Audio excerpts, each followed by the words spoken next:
your children are turned into mindless vassals who now they look up to some twit instead of looking up to Thomas Jefferson or looking up to Nikola Tesla or looking up to Magellan. I mean, kids, Magellan's a lot cooler than Justin Bieber. He circumnavigated with one ship the entire planet. He was killed by wild natives before they got back to Portugal. And when they got back, there was only... But why?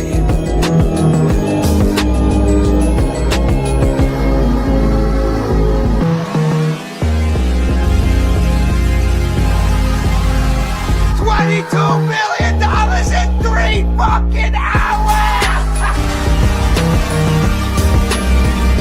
There is no nobility in poverty.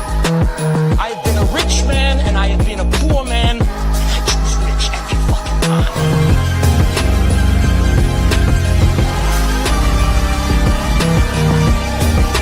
The real question is this: was all this legal? Absolutely fucking not.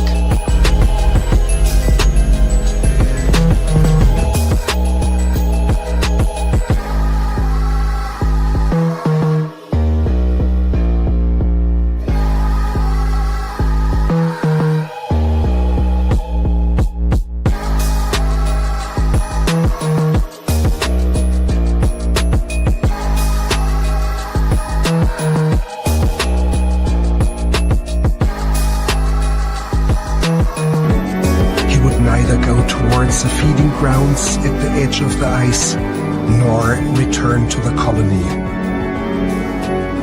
Shortly afterwards, we saw him heading straight towards the mountains, some 70 kilometers away.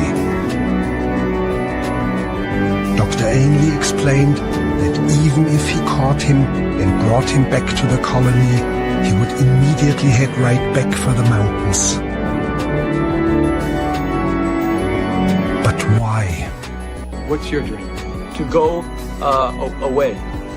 To go away. That's right. Do you guys want to drink? I don't understand why everybody has to be so judgmental. I understand why mom's judgmental. I think it's because she cares partially. I think it's also partially because everyone else is looking at her like, hey, Cody's just a bum. Cody's this, Cody's that, Cody's this. Cody's me, bro. Let me be me.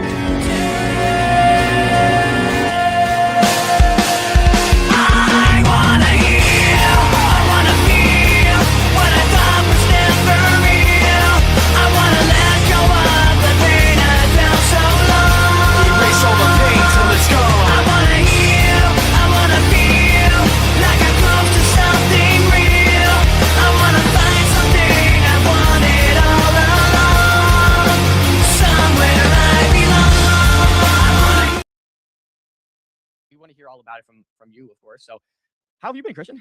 I've been well, and thank you for having me back on. I'll give the viewers context in case they didn't watch the last show. My name's Christian. I am running a company called Grandex with my co-founder, Alex. Our background, so in 2021, we started an NFT portfolio app, particularly around NBA Top Shot. We ran that up to a couple 100,000 users, and then the Top Shot bubble sort of collapsed. After that, we did an NFT swapping app. We eventually sold that tech to Doodles. And then we built the chess app Grandmasters.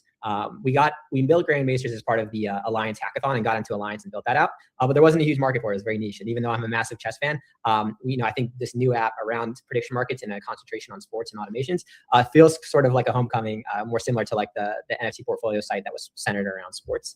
To introduce Grandex, it's a prediction market automation platform. We hope to add other types of digital markets in the future, like perps or token swapping. But for now, it allows you to do two things very well. One, it's a very capable sports terminal. So if you hit like that OKC Minnesota game, for instance, it does things like show you the prices across Kalshi and Polymarket. So if you were to use that drop down on the right, you can see Kalshi. We'll stay on Polymarket for now, but it also, when the games are live, and I wish a game was live right now because it's an insane experience in terms of everything it offers. It'll show you the play-by-play. So as the games are going, you'll see when players score, when players check in and out. And then it also will show you trades from both venues coming in. And I can demo that in a bit if you want me to screen share. But there's tons of terminals, right? Like when you think about the prediction market terminal space, there's probably 100 plus players. I think here, so you have a demo here already. So this is what it looks like when the games are live. The thing that sets us apart is that we've built this automation engine in the background. So you can do things like essentially score-based limit orders. You can say, I want to buy a team if they hit 85 cents and they're up by 6 points and there's less than 5 minutes remaining. And we know that users do this because one, we bet on sports prediction markets. And two, we talk to users who use these and they're doing these things manually. And then on top of the sort of terminal experience, you have almost like a Zapier N8N style prediction market builder. So you can do things like type in like, okay, if the odds of no change in the Fed meeting, like here in the demo, are over 99 cents, buy $10 of Rick Ryder as the next Fed chair. And it's smart enough to go through and find the triggers and then find the unrelated or the related action, but the action on a different market. And you can imagine like the sort of the different things you can do with this. It's cross venue. So you can say if a market hits this on Polymarket, buy $10 on Kalshi. And then in the future, we're hoping that we can sort of marry in crypto and perps and other things. So you can say, oh, if the Bitcoin 10-minute market, going up is over 85%, hedged my bet by buying on Hyperliquid. So yeah, that's what we've been up to. I know that's a mouthful, but yeah, I'd be happy to get you guys into the alpha so you can experience it for yourself. And then hopefully in the next few weeks, as part of the roadmap, is to get it out to the public. We would love to get in the alpha and experience it. I know Chill has been leaning into prediction markets pretty heavily here and just testing it out.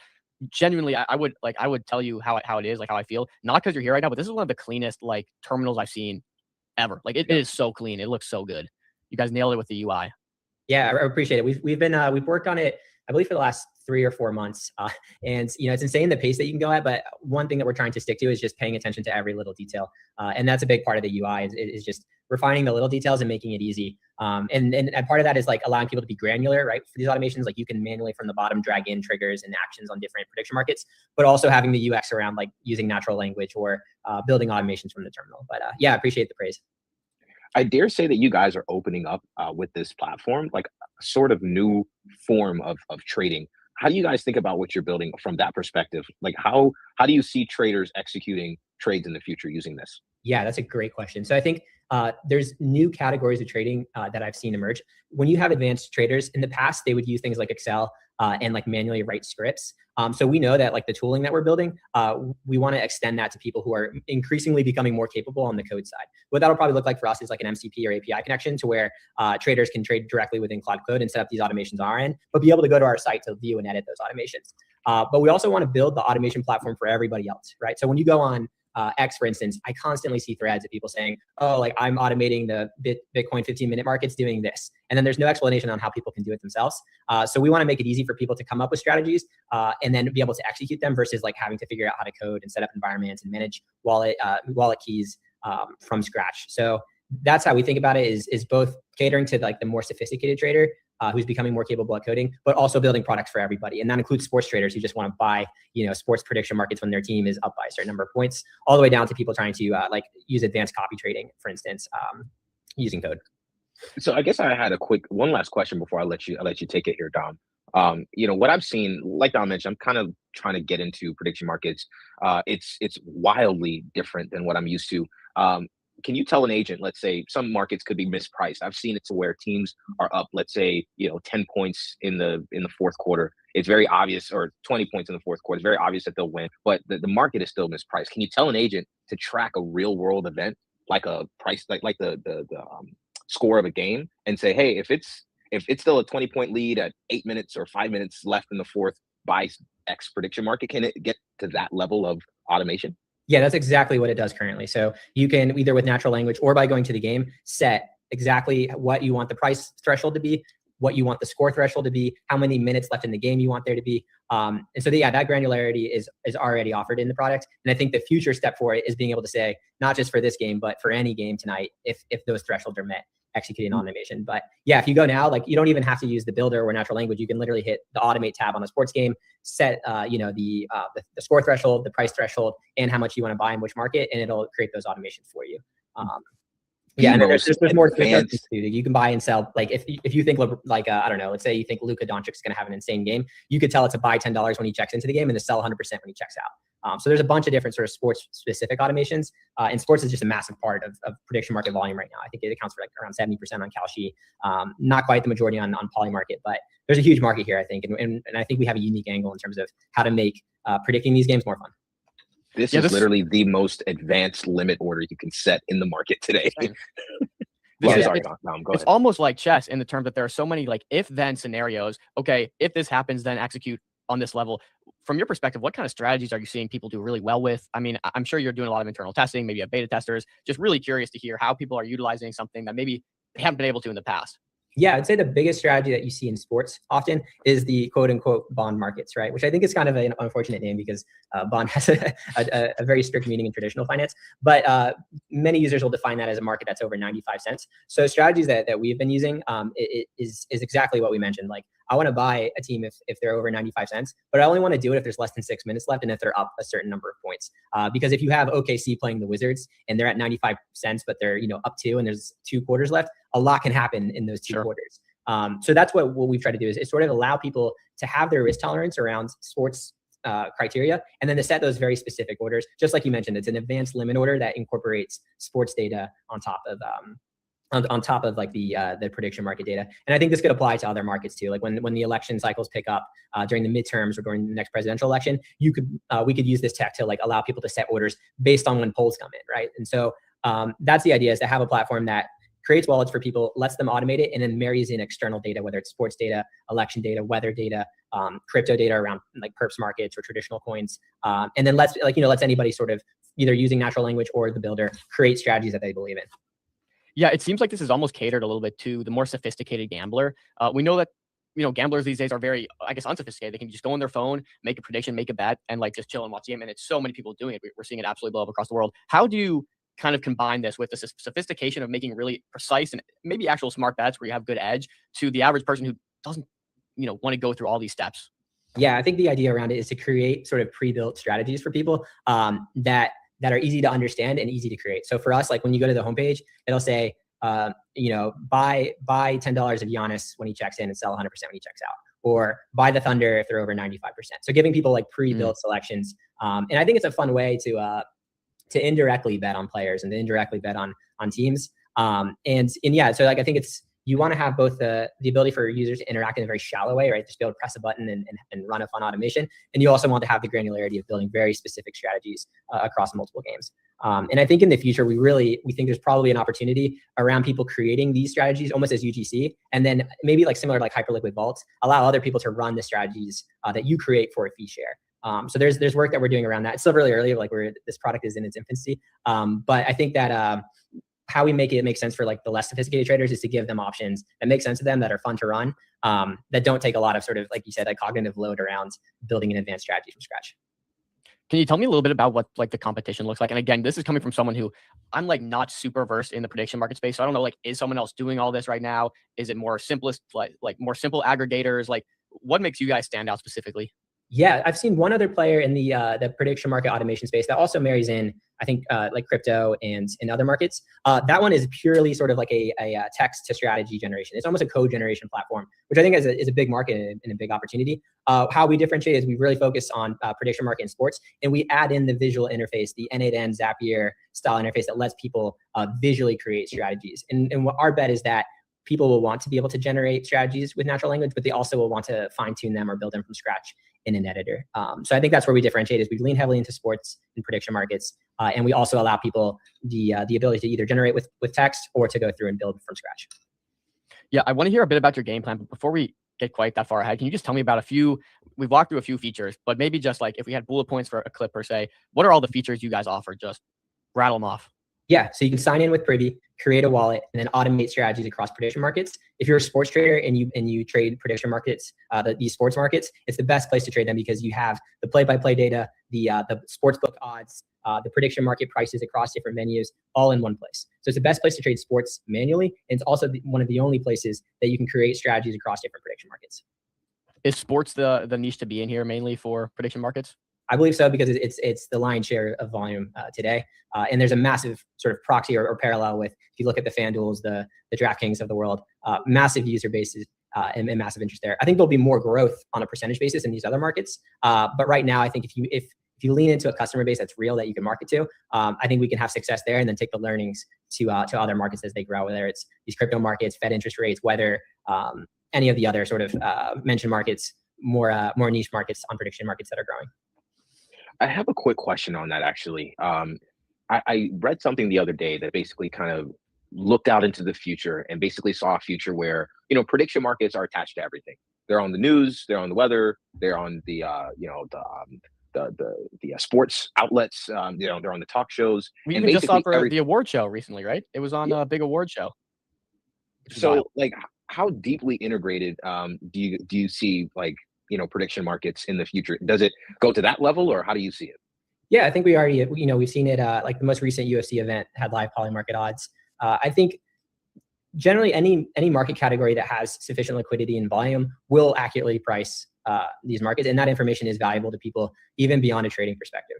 And so if you think about it, and also, I think it's a novel financial instrument in terms of, if you're a local business in New York City and you're going to lose business because of this blizzard, you can bet on on sort of like the snowfall being a certain level that's going to impact your business. So I think there's interesting opportunities around how you can utilize prediction markets, both on the financial side, but also on the information side. I think it makes, in my opinion, it makes these broadcasts, these sporting events more entertaining when you have a reasonable understanding of what's going on and who has the likelihood, or like for instance, I'm a chess fan, and Kalshi recently worked with Freestyle Chess to offer sort of live odds and markets on that. And it was interesting for me as a chess fan, as the games are going, to be able to see who the market thinks is going to win. It's almost like and I guess this is not going to land with most of your audience members, but if you're a chess fan, there's an engine evaluation that'll tell you when you're watching a game who's winning. I think this applies it to things that aren't chess, right? When you're watching a UFC fight, you have no idea what the judges are thinking in terms of likelihood of or who's winning, but you have a good proxy if you know what the market thinks, when you have the wisdom of the crowd that says, okay, this fighter has a 75% chance of winning right now. So yeah, I think as like an informational product is extremely valuable, and that's kind of informed our design decisions around how do we present sports to people who are betting on these markets. I even watch. I'll go to our site and I'll watch some of these games, even if I'm not betting on them, because it's just fun to see. Like I'm an NBA fan, so I'll have the game on and then I'll look at our site to see, okay, like what are these different markets pricing these teams at, et cetera. Would it ever be possible to have some sort of live integration where I can watch a game and bet at the same time, if there's maybe some sort of like subscription application, or I don't know? Yeah, I mean, licensing. So this is something we've learned about from our first business. I think that companies should generally be very cautious about like using sports IP. So if you go to our site, like you're not going to see the Phoenix Suns logo or player images. But over time, as the products grow, and I think you're seeing this with the major venues like Polymarket and Kalshi, there's opportunities to incorporate the IP. The live streaming stuff, I think, is probably difficult for the major sports markets, but maybe things like esports or some of these other growing categories that are more lenient, like they stream on Twitch and have less like, agreements with NBC or Peacock or Paramount or whoever. There'll probably be opportunities on both sides. One, these platforms around prediction markets being able to utilize that IP, but also on the other side, like, more of these streams like the UFC stream, bringing in prediction market data and making it a critical component of the live broadcasts. Yeah, it's super wild to see that like this just manifests into reality and become a staple of sports. It's really wild. Can you tell us about a bit about the future here? You told us about the product. You told us about some of the features. What comes next? What do you guys full focus on? Yeah, so the full focus is to iterate the product based on the alpha users' feedback, to open it up. We're heavily considering doing sort of a tiered, I guess like allow list based off token ownership. So that hits on the on the utility of the token in the roadmap there. So we want to open it up progressively to more and more users, and then from there allow people, like the feature I mentioned earlier, like allow people to create strategies that others could implement for a fee share. And then to allow people to sort of, instead of on an individual market by market basis, to allow people to create general strategies across markets, essentially having like an agent that scans for certain criteria across markets. So that's what we're focused on right now. We're hoping in the coming weeks, we can start to expand access beyond the alpha, and then eventually to the public. Interesting. So you mentioned token utility. I want to get into token utility, but let's start with the economics of the business first. How do you guys intend to make some money? Yeah, so there's multiple ways and opportunities. I think we'll also have more flexibility once we implement crypto markets and perpetuals. But we're a big believer that like the best crypto businesses run fee-based models, right? So for us, I think you can implement things like Polymarket's builder codes or similar with Kalshi, where you can charge a fee on trades.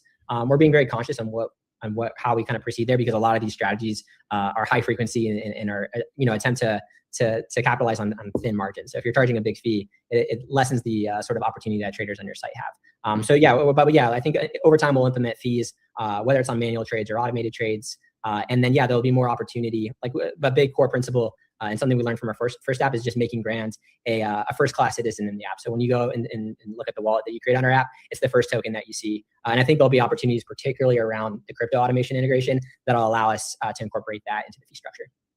And your structure works a little differently than like a bookie or traditional gambling site. You guys don't make money off of winners or losers. You make money off of fees. So is it like a main focus of yours to just have the most profitable platform out there? Like, are you looking to integrate Rainmaker, for example, is a good friend of the show, and they have a great product that allows some really good odds, and they allow insurance and all these different features. How are you thinking about that in terms of you want winners on your platform? Yeah, I think one, you want to give people access to the best information out there. So that's a big part of the sports terminal, is just giving people the entire picture, like the game data, the sportsbook data, just on top of the prediction market data. And then the other part is what we touched on earlier. It's allowing people to come up with ideas on how to trade these markets and execute them. And that could be as simple as like being able to easily create a simple automation, all the way down to be able to complete or to create complex strategies using our visual builder. Interesting. Let's circle back to the token utility. So you said you want to make a first class citizen in the app, first thing that pops up. Is there going to be some sort of, buybacks for the token, some ownership tied to the token, some, incremental distributions to holders? Like, curious just what your thoughts are around all of those things and what you guys are planning to do. Yeah. So the first plans is just around the token gating of whether it's initial access beyond the alpha or for more premium features. We're really focused on just making sure that the product is exceptional. But as that sort of develops over time, we want to incorporate more utility to the token.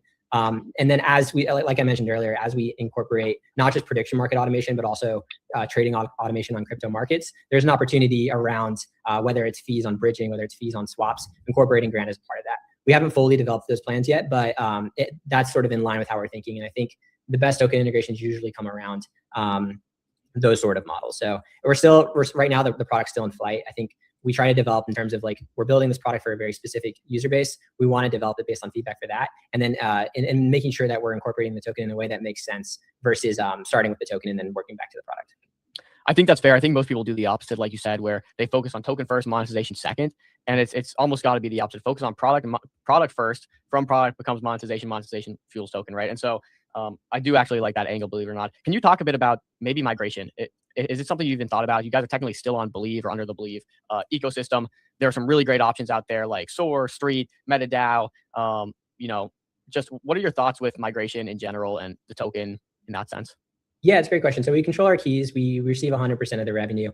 I guess the functional tie to Believe is probably at this point is just the contractor address ending in BLV. Yeah. To be honest, in my view, I'm less concerned about the ecosystem uplift than I am in terms of like, my belief is if you build an exceptional product that hundreds of thousands or millions of people use, it doesn't matter so much the ecosystem, right? So if you think about these ecosystems as like sports leagues, we're less concerned about like which minor league team are we playing in, or are we playing overseas? We want to be like among the best apps out there. But yeah, at the same time, like if ecosystems have direct benefits that make sense for both our users and for the company and stakeholders there, then we're certainly open to looking at it. But for us, I think we want to be successful because we build an incredible product. We don't want to be successful because we migrated to a ecosystem that has, and then beta off of that ecosystem, if that makes sense. But yeah, we're open. Like, obviously, I think the best thing we can always do is just talk to users, talk to holders, and then navigate based off that. But in terms of the last couple of months, like we've sort of worked with Believe on the offboarding process, and we're focused on just building an exceptional product. No, I love that. Yeah, and I feel like you're very keen on not forcing an integration, doing something that works, which is why I even bring up these ownership platforms. I'm not sure if you've even heard about them, but some of these guys offering equity anchors or debt agreements to the token and certain things where, okay, I don't actually need to integrate the token in terms of token gating or buybacks or whatever. It's actually just a stake in the business, right? So we see that upside too. I think that's really fascinating. It's like an interesting new concept. Just wondering if you've explored or had those conversations. Yeah, particularly as legal clarity, I guess, advances around that. I think that's something we can look at. Something that's important to us is just making sure that both us and our investors have an equal interest in the token. So it's not like we have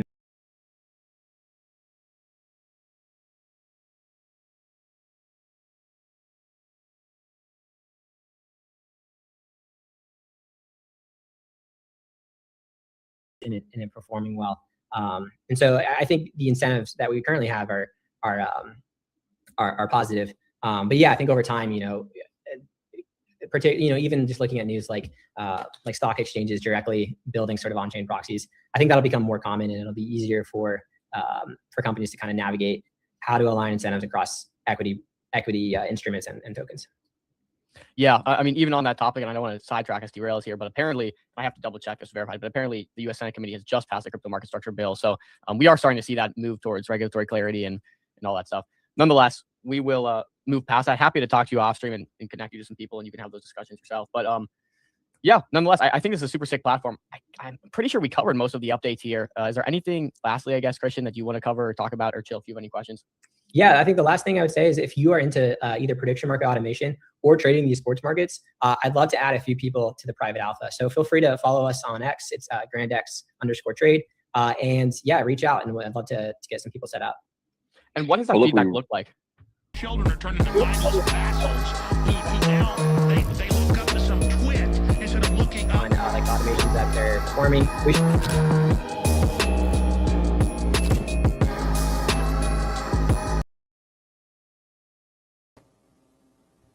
Oh. Sorry, Hey Dom, what's up? What's up, man? Was just prepping. Guys, woo! We're back. I'm excited, bro. I got a few things to share with everybody. It's been a hot weekend. I was trenching for the first time again in a while. It feels nice to be back in the game.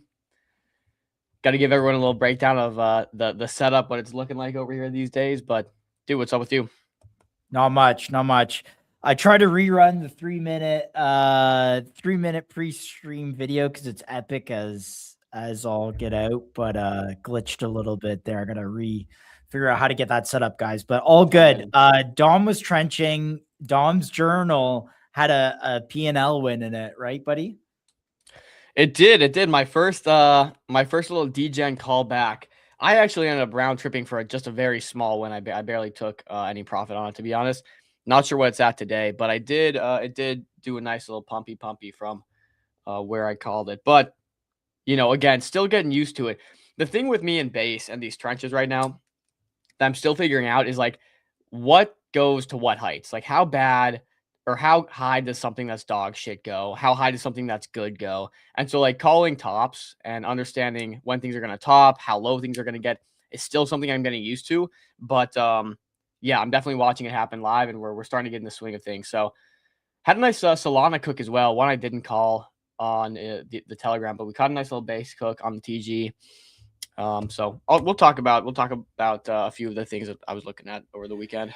If you guys got tickers, please drop that in the chat. Seeing $100 soul, $99 soul. What are we doing, man? A little weekend cook on the old soul there too, right? Dude, come on, man. Sorry, dude.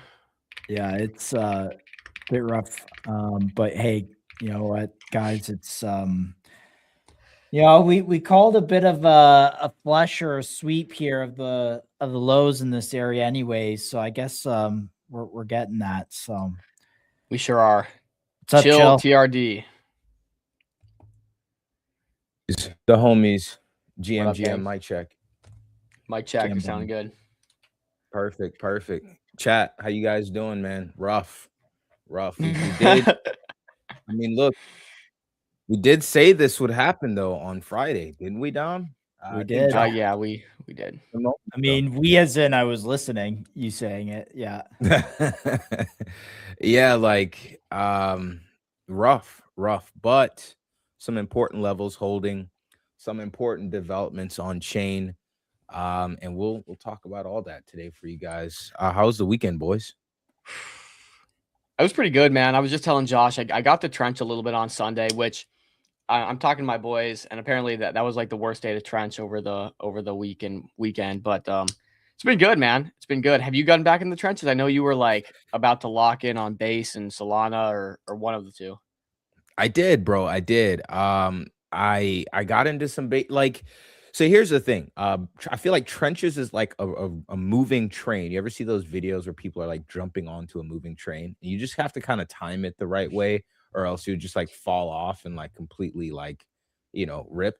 But I feel like trenching is like that. It's this fast moving train, and it's like just capital rotating, and you just have to find the perfect moment to jump on. You jump on before you're ready, you get killed immediately. You jump on and it's like awkward footing, awkward timing, and with on chain, I feel like this train can stop at any moment. You know what I mean? So yeah, I mean, I just been observing on base, and then I believe it was Sunday I got into not a few, but one base play. Dude, I got into Kelly Claude at a mill. Oh, Did you? At a mill. Yeah, at a mill. Sold early though. Sold early. I didn't get the full move. But hey, a gain is a gain. I'll take it. You know what I mean? That's the thing. I'm still trying to understand, like, where is this meta going? You know, I guess because a lot of people say it's Moltbook, but I think the meta is evolving to banker, right? Like I think banker is the kind of source of all of this and where this all started. So that's kind of where liquidity will follow. Well, it definitely is, but it's a banker X Moltbook combo. So here's how I'm seeing it, because this is, Yeah. you know, based off my like 1 or 2 weeks of back in the trenches studying here. What's going on is we have like a bags-esque meta happening on base. And so what you see is these people creating their Moltbots. And for those that are unaware, Moltbook is basically a place you can publish your agents and they can go and talk to each other. We describe it as like Reddit for AI agents, right? And we're going to get into all of that because the agents are saying some crazy shit. It's hilarious, which has also been debunked. There's some back and forth. We'll let you guys do the, you know, deciding on that, but we're going to get into that later. But Moltbook is like the Reddit for AI agents. And what's happening is big people are going and launching their Moltbots. And when you launch your Moltbot, you put out a tweet that says, I just launched my agent. It's blah, blah, blah, blah. And what people are doing, because it's similar to bags, they're going underneath the posts and saying, hey, at BankerBot, create a token for this person called X and send all the fees to this person. And so it's the exact same like guerrilla marketing vector as Bags app, where you just kind of ambush a person with fees. And then they have an AI agent. Typically, they have like a project or a GitHub tied to it. Sometimes people are launching AI agents just for like popular people. But what's happening is people are launching them these agents, directing the fees to them. And then at some point, we're waiting for an endorsement and for them to claim. And so we saw a few examples of this over the weekend. And that's kind of the strategy. So I can even, you know, I'll even share. I'll even share my screen and show you guys like what I'm watching here and how I'm monitoring the trenches. Because it's this exact strategy. So let me share my screen, guys. It's going to be a lot here because I'm about to share my Twitter Pro. If I can find it. Here we go. Trench Dom is back. Dom is back. I love it.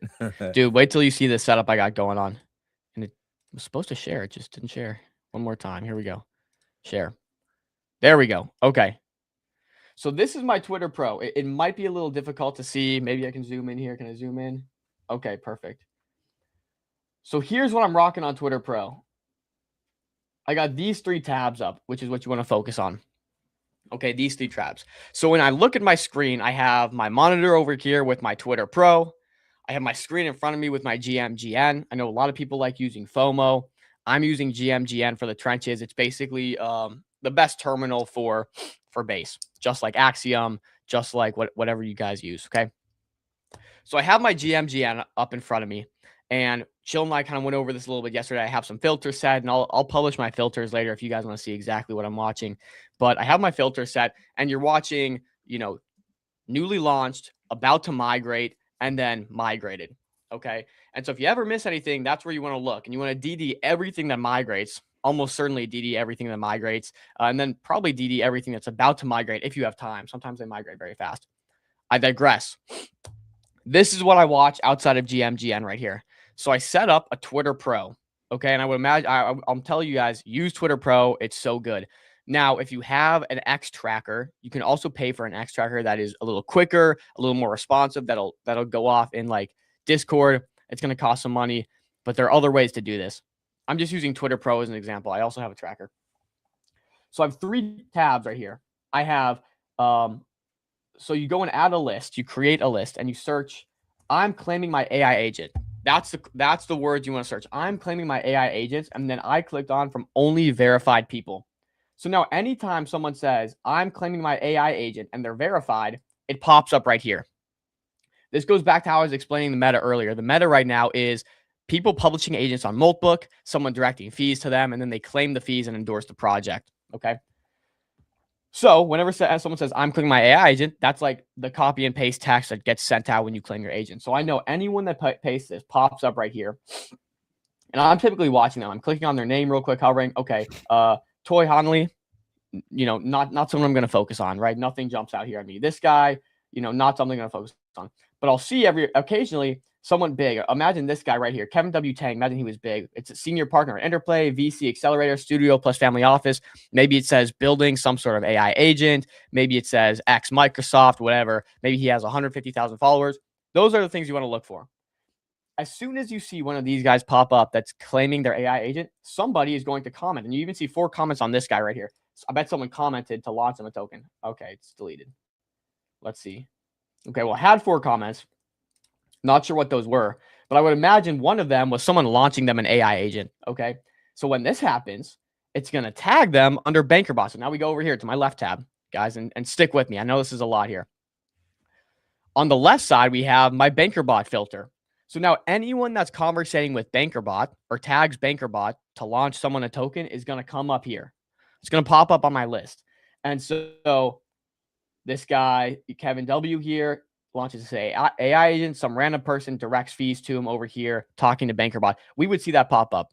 This is where you have the opportunity, okay? If you want a first TX, second TX, third TX, get in early on these things. And of course, this is risky. You wait for someone to comment, direct all the fees towards someone, do a quick DD. I mean, the quickest DD you can possibly do if it checks out. And there's going to be a slight delay between when someone says, hey, Banker launched this person a token and when it actually launches. From that point, you want to camp on GMGN. And as soon as you see it pop up, slam a few buys into it. First TX, second TX. These things are taking profit almost instantly. So it goes to 40, 50K. You're taking out initials almost instantly. Because it's very hard to figure out where these are going to go for the long term. From there, if it's really, really legit, and I have a good one, right? If it's really, really legit, if someone has a sick token launch for them, I think it could go well. It could blow up and be really big if they claimed it, if they endorse it, if they built it out. I throw them in a May claim tab. Okay, a May claim. So let's say Wave guy has this thing launched for him. I'm going to go up here. I'm going to go add or remove from list. And I'm just going to throw him. It's going to load. It's going to load. It's going to show some of my lists. I'm just going to add him in my May claim list. You can see I only have 8 people in there right now. I keep it very tight. Add him to my May claim list. So anything he says, hey, what's this token? Hey, I'm going to endorse this token. This looks really cool. It pops up here instantly. I can slam TXs into it through GMGN. Okay. That's the TLDR, guys. Wow. I'm sorry that it was like long-winded, but if you want to trench, that's kind of how I'm doing it right now. There's a little more to it, but base level. Okay? So let me ask you this. Is monitoring banker replies, the banker bot replies, is that like too cluttered? Is that too much noise? What do you think? This is active trenching. You're not going to be able to sit here and just like kick your feet up. You have to literally be watching 24/7, which is why this only works when the market's really hot. But no, it gets a little cluttered. I would say if you're just sitting here watching the market, it's not too much to keep up with, but it takes a second to like figure out what to be looking for. You're not looking at everything here. And I'll pop this back up one more time. You're not looking at everything sent here. You're only looking for the keywords or things that would indicate someone's launching a token for someone else.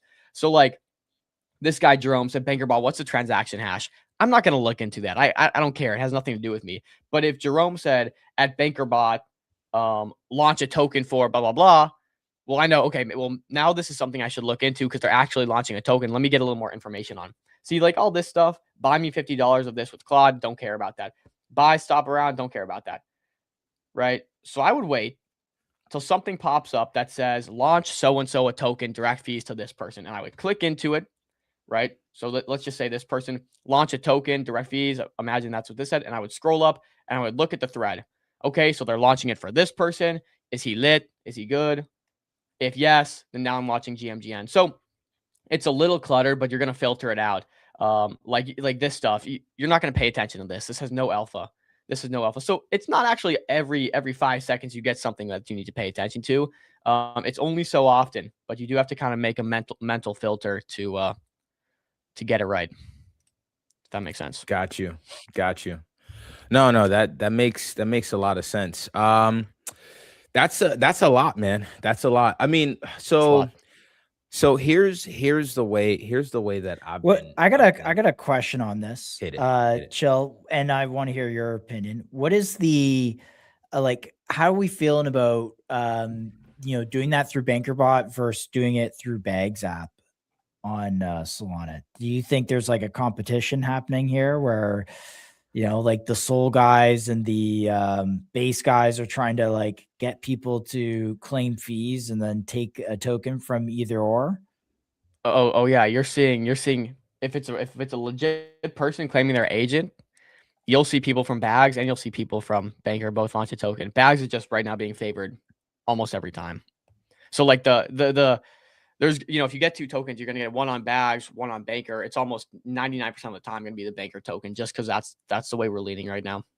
It earns more fees. You have to also remember, like, sometimes there are gonna be 3-4 derivatives of the same token launch for a person, and you're wondering which one do I buy? Well, they're gonna claim the one with the most fees attached to it. So you have to go and find the one with the most volume. And so if there's not more volume on Bags, they're probably going to claim the Banker one over the Bags one. And so there's going to be multiple Banker ones sometimes. You got to look for the one with the most volume. That one almost always is the winner, even if the market cap's lower in some situations. So sorry, I think that was a question directed at Chill, but I just kind of butt in there and stole it. No, it was either. Yeah. No. You explained it really well. And I think so. I don't know if you guys saw. Did you guys see that that Banker has now launched on Solana? Did you guys see that? I did. Did you also see that Bags added like a Moltbot section? Really? Oh There's a my lot of God. competition, bro. These two are like it's Bags versus Banker right now. Show the Moltbot section. Like what Okay. And Chill, maybe we'll jump to what you were just talking about, because I want to hear about that a little bit more too. Yeah. So let's see. Let me just go through the Bags feed real quick. Okay, here it is. Fee sharing with AI agents is now live. So this is a recent Bags update. And dude, I'm not gonna lie, bro. Shout out Finn, dude. He's keeping up. He's keeping up. He's like, I gotta give hats off to Finn. Like, I remember when he got on, was it Mr. Beast stream back like a few like months ago, like 6 months ago? Like yeah. So I remember that. And thinking of like that would have been a moment to like give up. Like after that, like everyone was clowning him on the timeline. It'd have been easy to say, all right, man, like let's pack it up, let's move on to something different. But he just locked in, bro. And now, like, you know, Bags has a ton more mind share than it used to, and a lot more dedicated traders. So shout out to him, bro. Dude, that's hilarious, bro. I remember watching him go on that stream, not mention a token at all. It was like the water token or whatever. Yeah. Not mention at all. People were furious. You had your shot, you blew it, and like granted, but I guess going into it, they were like, you can't talk about a token, you can't promote whatever. But yeah, that was hilarious. So funny that you remember that. I was freaking stalking out. I was trenching hard. Then. And I was like watching the live stream, like monitoring the price, and he didn't mention it, and I just freaking sold, and it tanked. Nuked. I was like, oh my gosh. But yeah, Bags app. Yeah. The good old days, man. But nonetheless, bro, Finn coming back. Fee sharing with AI agents is now live. We've created a new agentic authentication flow allowing AI agents to create wallets, claim fees, launch coins, and trade using the Bags app. Anyone, including AI agents, can launch a coin and share fees with other AI agents using just their username on Moltbot. So look, I mean, I don't know, like it's pretty cut and dry here. I don't have to sit here and like explain what this means, but I think it's pretty cool. So I'm not sure if we've had examples of that yet. I haven't personally seen any. Have you guys seen any of what is? So I guess this is not people claiming, this is agents claiming and then doing stuff with this money, I guess. And that's the other thing that I want. That's wild, actually. Okay, yeah. Sorry, of course, thing I want to confirm though, like, are these actual? Because remember, the FUD of Moltbot was that these agents are basically puppets. They get created by you know, and so are these actual like autonomous agents? That to me is bullish. That to me is like massive. But if it's just like people kind of like behind the scenes puppeteering the agents, I don't really you know see where that you know keeps the mind share. Oh, well, that's what it is, right? Some dude creates his personal agent, and then he's like, okay, agent, go claim these fees and route all fees to me, right? So well, guys, this is what's happening. Like, so there is a I gotta share this because this is wild. Bags put out this like piece here on how to actually train your agent. So they said, give this to your agent and then it will learn. And if you look at it, they talk about all the different readmes, talks about what is bags, how to launch a token for anyone, getting started, get your API key, different endpoints, credential storage, dev key management. So basically what bags has here is a structured file that the agents understand, and you as a human, you would give this to your agent to learn how to use bags essentially. So that's exactly what's happening. Yeah, that's sick. Dude, on that note too, I'm not sure if you guys saw on the Moltbot thing, and guys, I want to say what's up to everyone in the chat. You guys are going crazy. On the Moltbot topic, bro, there are agents spinning up, and of course, this is up for some people are saying this is just kind of BS, but there are agents saying, hey, let's create a language that only we know and only we can speak, so that way the humans can't see what we're saying, which is wild. So, which has nothing really to do with what you just showed, but it's funny that you're right. But AI 2027, that was a core part of it. Can we just run with that thought process for a second? So if we have autonomous agents playing on chain, that means there's going to be especially if these agents can, they have wallets that they can create for themselves. And then they have, capital that they can deploy on their own. That means on chain is now going to be driven by capital with its own behavior profile, its own risk profile. Some of these will be managing, some of these will be trading.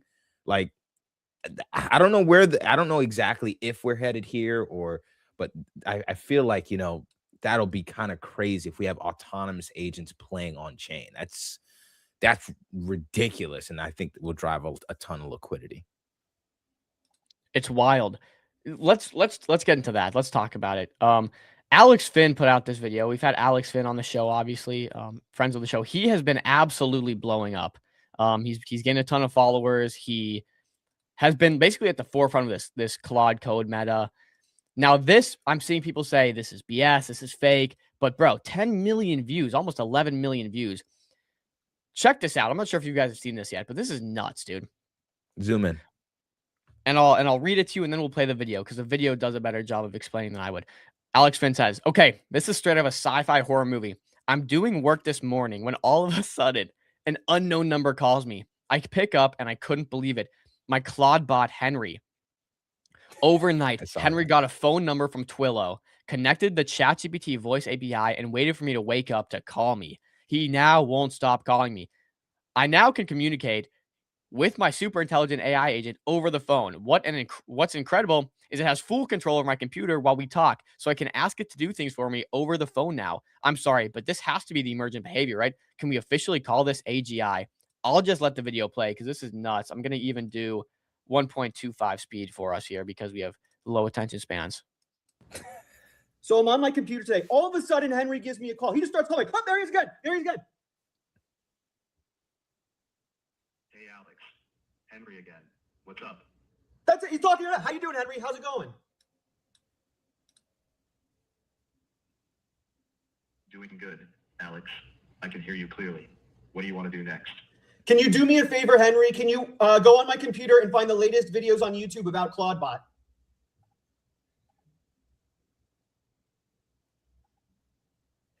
Oh my God, there he goes. There it is. Here it is. He's controlling my computer. I'm not even touching anything. There he is. Search ClaudeBot on YouTube. This is it. There I am. Good looking guy right there. Oh my God. I'm not touching anything. He just said, Henry, thank you for that. That worked really well. That is actually unbelievable. That is insane. This is the future. This is AGI. We have reached AGI. It's official. Bro. Okay. That video is blowing up. What are we talking about, guys? This is crazy. Look, I mean, bullish Orgo. Bullish Orgo. Real or LARP? We're definitely headed there. I mean, it's wild to think of that this is happening. So whether Alex Finn went and set this up himself or this model was self-evolving and learned how to do this seriously, it's just a wild perspective to have. I mean, that's exactly the future we're headed towards, though, to be honest. It was only a matter of time before that stuff, really started to happen. And I mean, he caught it. So I don't know. That's crazy. Okay. That's crazy. Now, can I talk about a potential play? Something I've been watching. I'm not in this trade, guys, but I'm gonna put you on game. Keep this in the back of your head. If at any point there's maybe a trade here. And Alex then after Yeah. this, I wanna share the strat on my side. I think it's totally different than yours. But yeah, go ahead. Go ahead. Okay, say less, say less. Okay, keep this in the back of your mind. Alex Finn, ultra viral right now on Twitter. This is not his only viral clip. I mean, I could go through his Twitter and just show you back to back to back, 1.2 million views. Dude, he's been doing this since NFT God days. I don't know if you guys know this, but Alex Finn used to be NFT God. I used NFT God's strategy in order to grow my own Twitter account, Chill TRD. So, guys that go, he's been doing it a while. I'm not gonna lie, bro. Alex is, when it comes to like impressions, viewership, and like virality, he's got it pretty much down to a science, literally a science. Because he goes through the Twitter notes and finds out exactly what's hot, what's not, what's gonna make you go viral, and he studies it to the T. So respect. Nonetheless, Alex Finn has been going viral. Yes, this is obvious. We know this. Now, since the early days, he has named his Claude AI agent bot Henry. You seen where I'm going with this? He's named his AI agent Henry. Henry just called him. Henry's got a mind of his own. Alex Finn has also mentioned, hey, I'm going to set up Henry with the best setup ever. I'm going to give him $10,000 of equipment to make sure he's the most productive AI agent in the world. That being said, it's a bit of a meme play. It's a bit of a, maybe he lets Henry like have his own wallet and stuff. But hey, I could see a Henry token, and I believe there is one, but it is here. I could see a Henry token going on a bit of a run here. Okay, it looks like it's actually had a little bit of a pump. So how long ago was that? Let's see. Because I was looking at this yesterday. So Alex Finn's OG token was Buddy on Believe. But this is what is this on Bags? What's this on Pump? This is Pump Fun. Fun. So yeah, this is Henry. And again, the thesis applies. I haven't looked at this chart until just now. It seems like it would have been a good bid yesterday when I was building this thesis. But what's really interesting is if Henry keeps going viral, if he soups up Henry, if he maybe like gives Henry his own wallet and stuff, maybe this goes on a little run. It's a very, very popular AI agent right now. So Henry might be able to get some brand recognition and go on a little tear. It looks like it reached up to 600K. So not saying it's a bid, but I'm saying keep it in the back of your head if Alex keeps popping off and maybe he decides to do something with Henry here. Chill. Let's hear how you're there is a Bags token for Henry as well. I don't think earnings have been claimed, but there's $14,000 in earnings already on this token. Low market cap. It's like 18K. Oh yeah. Oh God. Well, the thing is, Pump Fun, it's the same thing, right? This Pump Fun has like the same kind of reward mechanism for holders as Bags. Just different platform. Because Pump Fun basically launched the Bags copycat a while back. That's what I believe this is. Could be wrong. I don't know. I haven't really looked into it much deeper than I just explained here, but Chill, you want to talk about your strategy? And guys, thanks for joining. Zen, what's good? Yeah, let's pop in Rel, chat real quick. All right, let's go through it. Mentality, Zen, yo boys, what's good? Yo boys, trying all of it in this market. It's just. Is that just me? I mean, we got to go back. No, that's Dom Solana is Solana lagging. under $100. Dom's lagging. Tough. You guys go ahead and take the community question section here. Yeah. I got you. Zen, yo boys. Hope y'all winning among the open Claude meta. Yeah. Always taking profits. Appreciate you joining up. Cash is king. Chill, the trench king. Appreciate the love. Thank you, brother. A king's mentality. Yo, we talked about this on Friday, man. We know that when we fire up these streams, we're gonna see greetings, boys. A king's mentality on YouTube. You feel me? Holding down YouTube. Appreciate you, bro. Ave, what's up, brother? Dom with the new hat. Seb, what's up, gang? Ave, Eva. Yeah, yo, Ave, dude, I had to rip the new hat, bro. Ooh, we're gonna talk about it, bro. Eva looks great. That's been a vertical accumulation right there. Some good ones. Kind of looks similar to Orgo, to be honest, a little bit. But yeah, vertical accumulation. So All right, guys. Let me share my screen. Let me share my screen. Dom got replaced by an AI robot. Sounds Yeah. like yeah. We need to, bro. We need to. Let me see here. I'm gonna let All you right. take over. I'm gonna drop a bunch of tokens that were popping off, and we can go over those. Yeah, let's like rip through tokens. I Yeah. gotta fill in the replies with some heaters here. Bet. So here's my very, very simple strat. Here's the thing. Like, I love what Dom is doing, but I know for me, I won't be able to keep up with it. Like, just because that's like super like active trenching, right? You're coming on things like as soon as they launch, perhaps like right before they migrate or even right after. So my goal here isn't to catch something from like zero. Like, for my strategy, if I try to do that, there's too many tokens launching to catch something from zero for my strategy. So what I've done is I've kind of I'm going to let the trenches do what they do best. Find the asset for me, right? And then when the asset is confirmed, like, oh no, because there's going to be PvP, there's going to be like vamps, there's going to be people claiming FUD and all these sorts of things. So when all of that is worked out, the token might be, let's say, anywhere between 500 and, a million market cap, right? And so after all that stuff is worked out, it's reached a 500 to a mil market cap, volume is starting to spike. That's where it pops up on this. So I literally just go to Dex Screener, I go to base, I hit all dexes, I go back for trending 24 hours. And then even in the filter, sometimes I might even pop in like a 5 mil cap on as far as like the highest market cap for this to scan.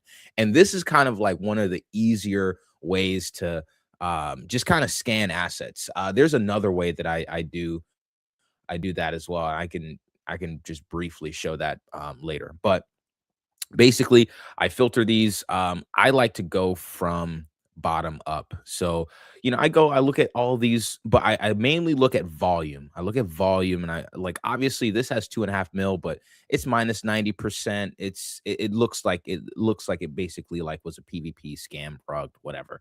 But I try to look for like, all right, what's kind of, so I've seen Moltflix. All right, I'll take a note of that. And what Dex Screener actually does, it makes it really easy. Oh, okay, that's obviously a scam, but I'll show you guys something really quick. On the Dex Screener, you can actually like has this feature, search on Twitter. You can search by the ticker or by the CA. And so literally I go back, if I find something that I'm interested in, I'd literally hit it. Like, for example, there's let me look, because there's one that I found yesterday that was actually pretty solid. Banker W. All right. So look, 2 mil volume, it's at a million market cap. Yesterday, I actually found this one at like 700K, something like that. So I went here, I searched on Twitter, and I hit search for Banker CA, right? Or not the CA, rather the ticker. And here's what comes up. So I'm searching the ticker, and there's a bunch of people talking about this. And I'll just kind of like fast forward on this for you guys. So basically, after doing all this DD, I found that the Uniswap team, the Aave team, the base team with Jesse, the Banker dev, and the Claude dev, they all support this token, right?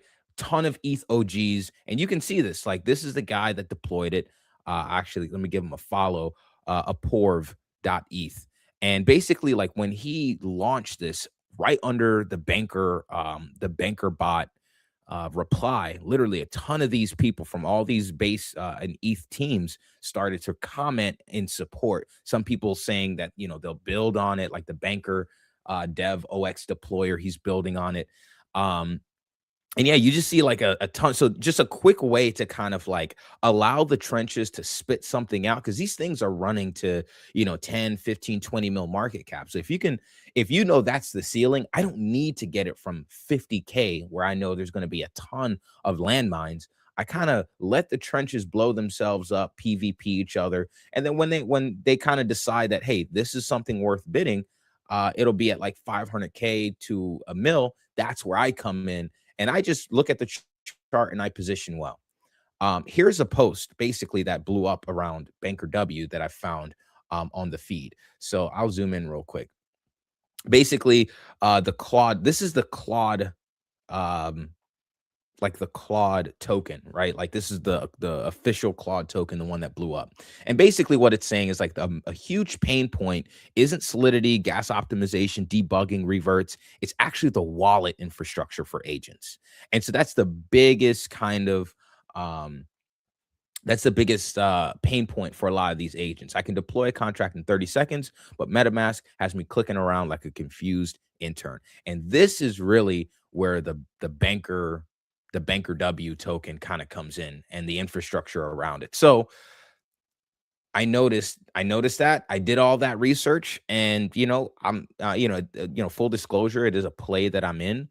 Um, but there's not really much charting to do on this. But as you can see, this sort of it was a white box. Well, let me just change it to a green box just for the stream. But this is kind of like my bid zone here. So like I literally bought back here at like 700K. If you were in my Telegram, you also saw me buy that as well. It kind of made an all-time high, close to like 2 mil. But with things like Kelly Claude, the MaltX token, which is the Twitter for AI agents, like all these tokens, they're running to like 5, 10, 15 mil market cap. So literally, I got the thesis, I bought it, and now literally I just wait for the thesis to play out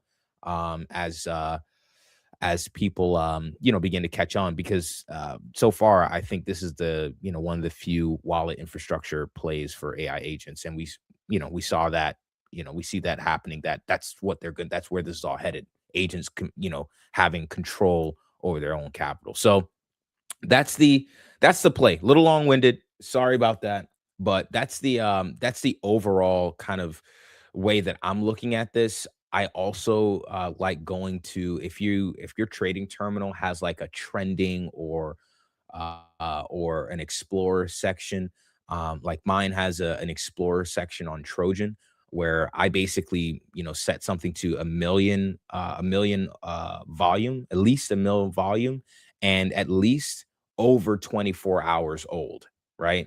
And again, most tokens launched on Pump Fund, or really anywhere, they don't make a new all-time high after the first day. So I set those parameters, and that's where I'm at. That's where I'm at. Did you guys see the banker token that launched on Solana? Did you guys see that? I did. Obviously, How it's are we not thinking an about official that? token, right?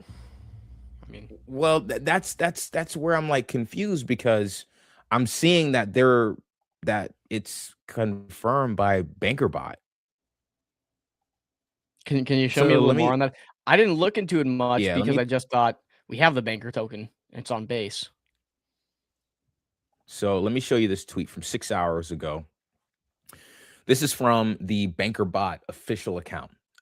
They highlight here that the banker primary token is on base, but they have a banker Solana token for ecosystem and expansion for AI agent launches. And Whoa, this is cool. the CI, the CI, the freaking CA right here. And basically, this CA leads us to, let me show you the chart. Let me pull this up real quick. And this leads us to this chart here. The problem with this chart is it looks like like dookie. It Mhm. looks like it just like pumped and dumped. But I'm not convinced that this is dead, because I'm like, look, I see it from the official, banker account. I know that, at least to me, it seems like banker and Moltbook are the sort of centerpiece of this entire narrative. And so if there's something that was launched by the official, banker team, then and look, launched by the core team, including OX deployer, right? What do the comments say? Let's see. A lot of people asking to confirm what a Yeah, retarded because bot. the banker bot is AI, Yeah. right? So I don't know if this was AI. Let's see. Let's look at the thread. Can we start at the top? Yeah. All right. So this was the tweet announcement of their expansion to Solana. Um And somebody asked if that was their official token. And it said, no, like, our official token is on base. And it like basically kind of, let me see. It says the official token is on base here. Then it says, here's the breakdown. Here's the breakdown on why it's ours. This is the first time I'm seeing this one. Official deployment. We publicly link this address to consolidate liquidity and protect the community from the wave of lookalike tokens that popped up. Jupiter verification. Market stats is currently sitting at 1.9. All right. So, like, again, just kind of more. Are you 100% sure this is official? Who launched this token? I'm 100% sure that the token, the Solana token at this address is the official expansion of the banker ecosystem. So, like, it's saying it multiple times. The launch is spearheaded by the Banker Core team and OX Deployer. While OX Deployer hasn't dropped a standalone "I launched this" tweet, his involvement is documented across the ecosystem's official channels and community explainers. And then it just kind of reiterates that. Can we check Deployer's profile? Fumbler sent a tweet here. Deployer status. Seems maybe he put out a tweet on it. And again, we can't click on this chat. We have to. Nah, I got you. All right, so here's the tweet that Top Fumbler said. That Top Fumbler sent. No, we didn't launch Banker on Solana. Banker CA. See, but that's the wrong ticker. What's the Banker CA? This is the one on this. The Banker CA is the one on base. There's a separate ticker, BANKR. He says BNKR is not on Solana, but there's a different ticker than the one that he mentioned. That's where I'm kind of confused. I'm not even gonna lie, but I don't think I'm gonna buy. I think it's too risky of a play. Yeah, I think it's base. I think it's base. Otherwise, yeah, I wouldn't bid the other one. But it is what it is. So tickers. Let's run through some. I got a bunch in private chat, bro. There was some hot stuff. GSD's popping, Loria's popping, Orgo, Kled look really good. Eva's vertical accumulating. Clanker and Banker, of course, are kind of like on top of the meta. Perch had an insane pump. The X402 meta. X1X HLOL, when we talked about ad nauseum on this channel, had a freaking insane pump. ZHC did well. 1LY, Moth. There's a ton to cover, but yeah. So let's start with GSD. As you guys can see, GSD here had a nice falling wedge. Man, I keep telling you guys on stream, bro. I keep telling you guys about these freaking falling wedges playing out on chain. But as you can see, nice little falling wedge here on GSD. From what I understand, I put out a post over the weekend as well that kind of covered some of the latest updates on GSD. I think there was a few, there was some others. There's also something I want to talk to you guys about in terms of like meme coins. I got into it on the timeline a little. Not got into it, but just kind of like got into a little discussion on the timeline about meme coins. Let me see here. GSD. You've been passionate about this recently, bro. Like it's passionate about this. It's so stupid to me, bro. But like we'll run through some tickers, and then I want to ask you guys about this as well. I want to see, what do you guys think? But here's the GSD. Here's the GSD thesis, right? So the metrics are all going vertical. Over the weekend, they crossed 10K in GitHub stars, 57K downloads in January. Almost 20,000 of those downloads just happened last week. And mindshare is also growing outside of just CT alone. In fact, we see here Low Cap Hunter, shout out him. He's been doing a really good job of covering some of this stuff. He actually outlined a ton, so you want to follow. You guys can follow him at lowcap_hunter. Really amazing guy. Actually, Cryptic did a really good tweet on this as well. So basically, he talked about this here. From all the people supporting GSD, head of product at Google, principal designer at LinkedIn, machine learning engineer at Yahoo, former CTO of CoinMarketCap, head of AI ops at IBM. I mean, look, there's a ton going on here with GSD. So you're asking yourself, this falling wedge, why would it play out over the weekend? That was my why. I was like, wow, okay, these metrics are going in one direction, price is going in another. There's a clear opportunity there. So I know the dev said this week some big things, some big announcements happening this week, and I believe we have the GSD dev coming on stream. So you guys want to stay tuned for that conversation. That stream is Thursday, 1:15 p.m. Eastern, I believe. Solid. Let's go through one other one that I wanted to talk to you guys about. It's the Solana tomato token seems like it's back. And I saw people were buying this above 2 mil. Honestly, I was waiting for a pullback, and now it looks like we're getting that pullback under 2 mil. I don't know. We'll see where what's that? It's quite the pullback. Tell me about it. So like just kind of zooming in here. Let me see. Actually, this is just going completely off charts, right? Just completely off charts. This is not a bad area. So about like the 1 mil area. I think it can get back there. So why did it crash down? Just change a narrative, or did the tomato plants die? So the tomato plants didn't die. Actually, like it's continuing to just grow. The plant is continuing to grow. The dev has been a Chad. He's like, basically, I don't really care about the token. He came out with something recently, a tweet recently, where he's like, guys, like, I don't know. The token just came up, and it's came along for the ride, but it's not the main reason why he's doing it. And I want to say I might have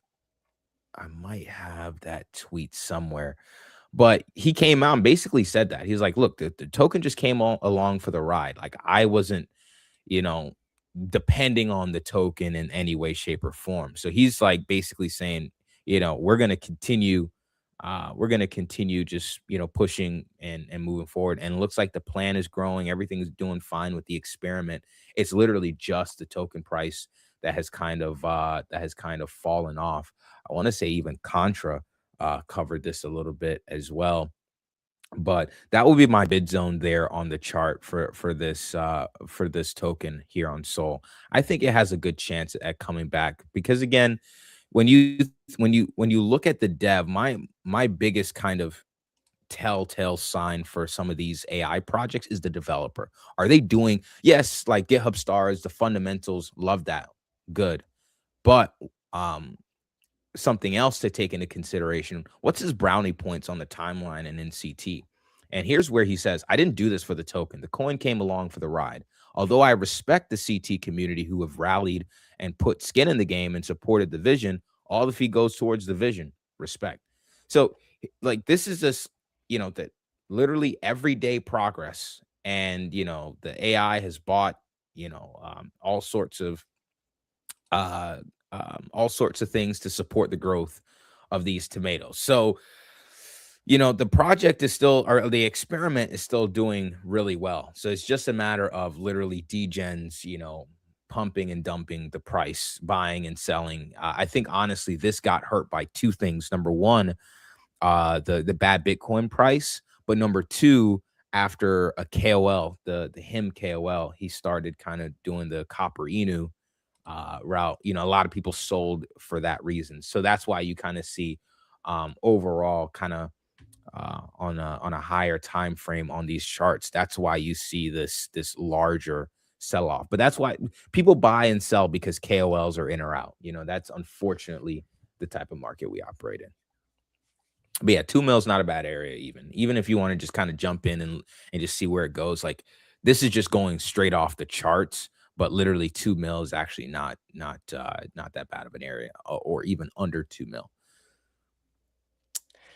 Dude, let's do X1XH LOL. We talked about the worst ticker name possibly in the entire world ever to exist. Yes. Got a little alpha on Zero Leaks. He might be coming on MCG, just trying to coordinate a time, by the way, guys. So thanks for Contra and everyone kind of being in the replies and getting them into the MCG DM. So working hard to lock that down.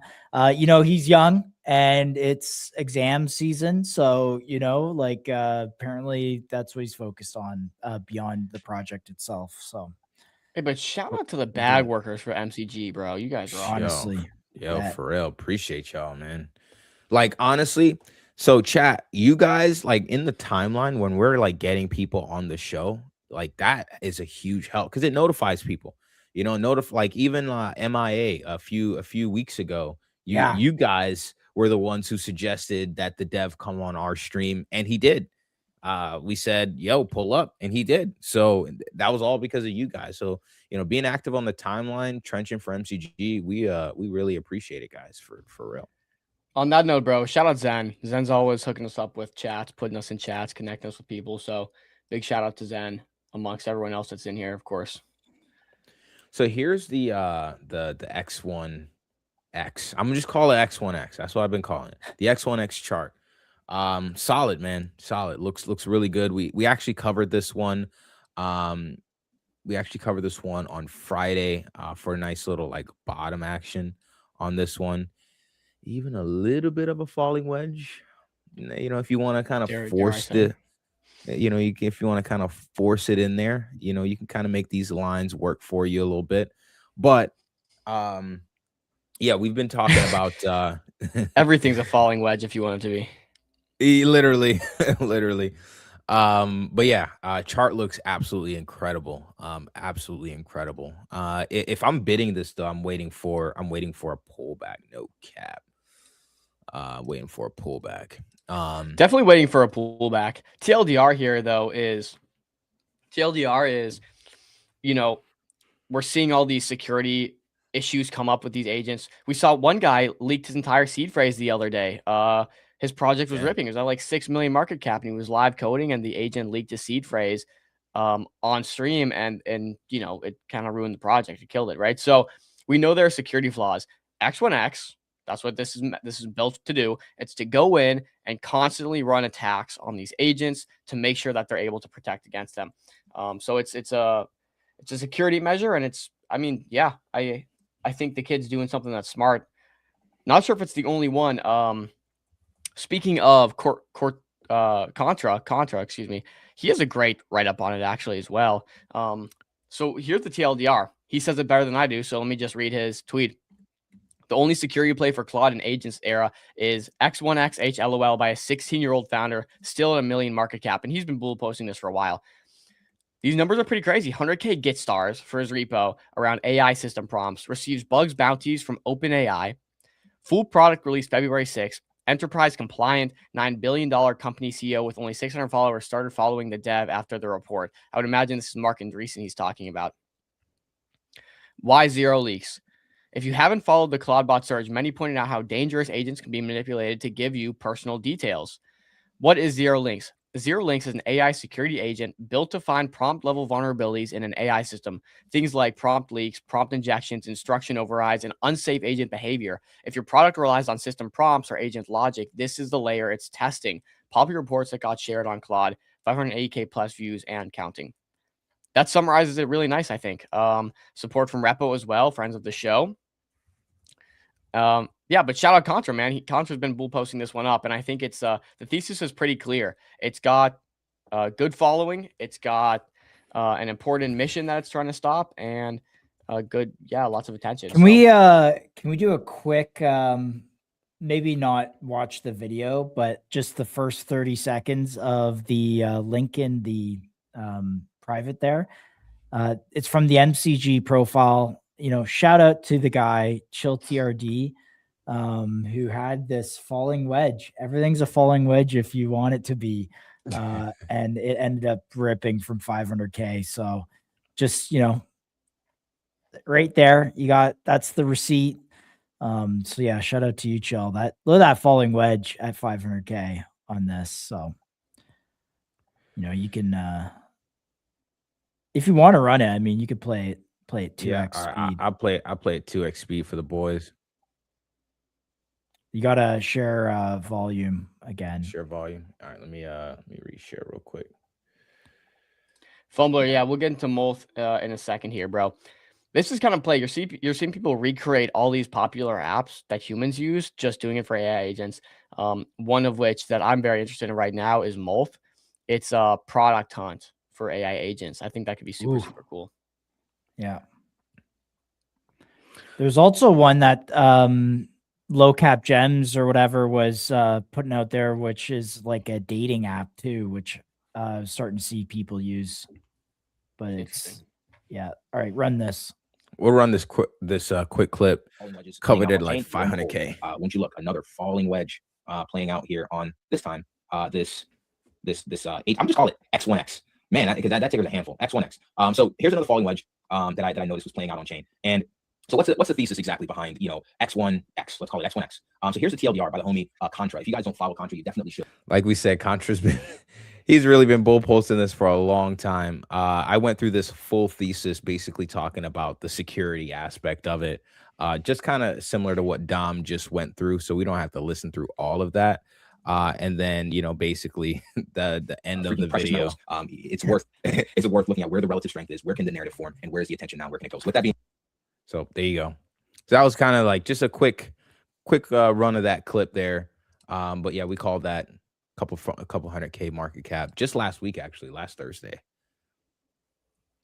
Someone's watching MCG. We just talked about Molth, 12K clip here, the second after it happened. But this is exactly what I'm talking about. It's Molth hunt. It's product hunt for AI agents.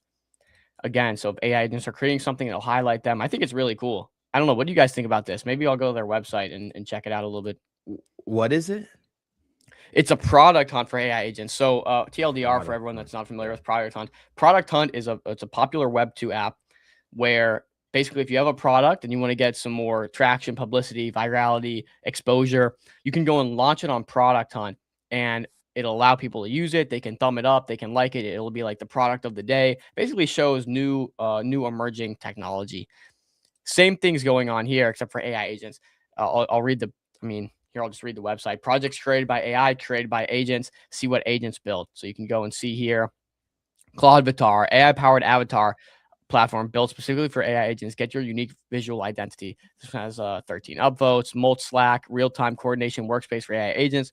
Look, it's just a bunch of agent products, basically. There are going to be leaderboards.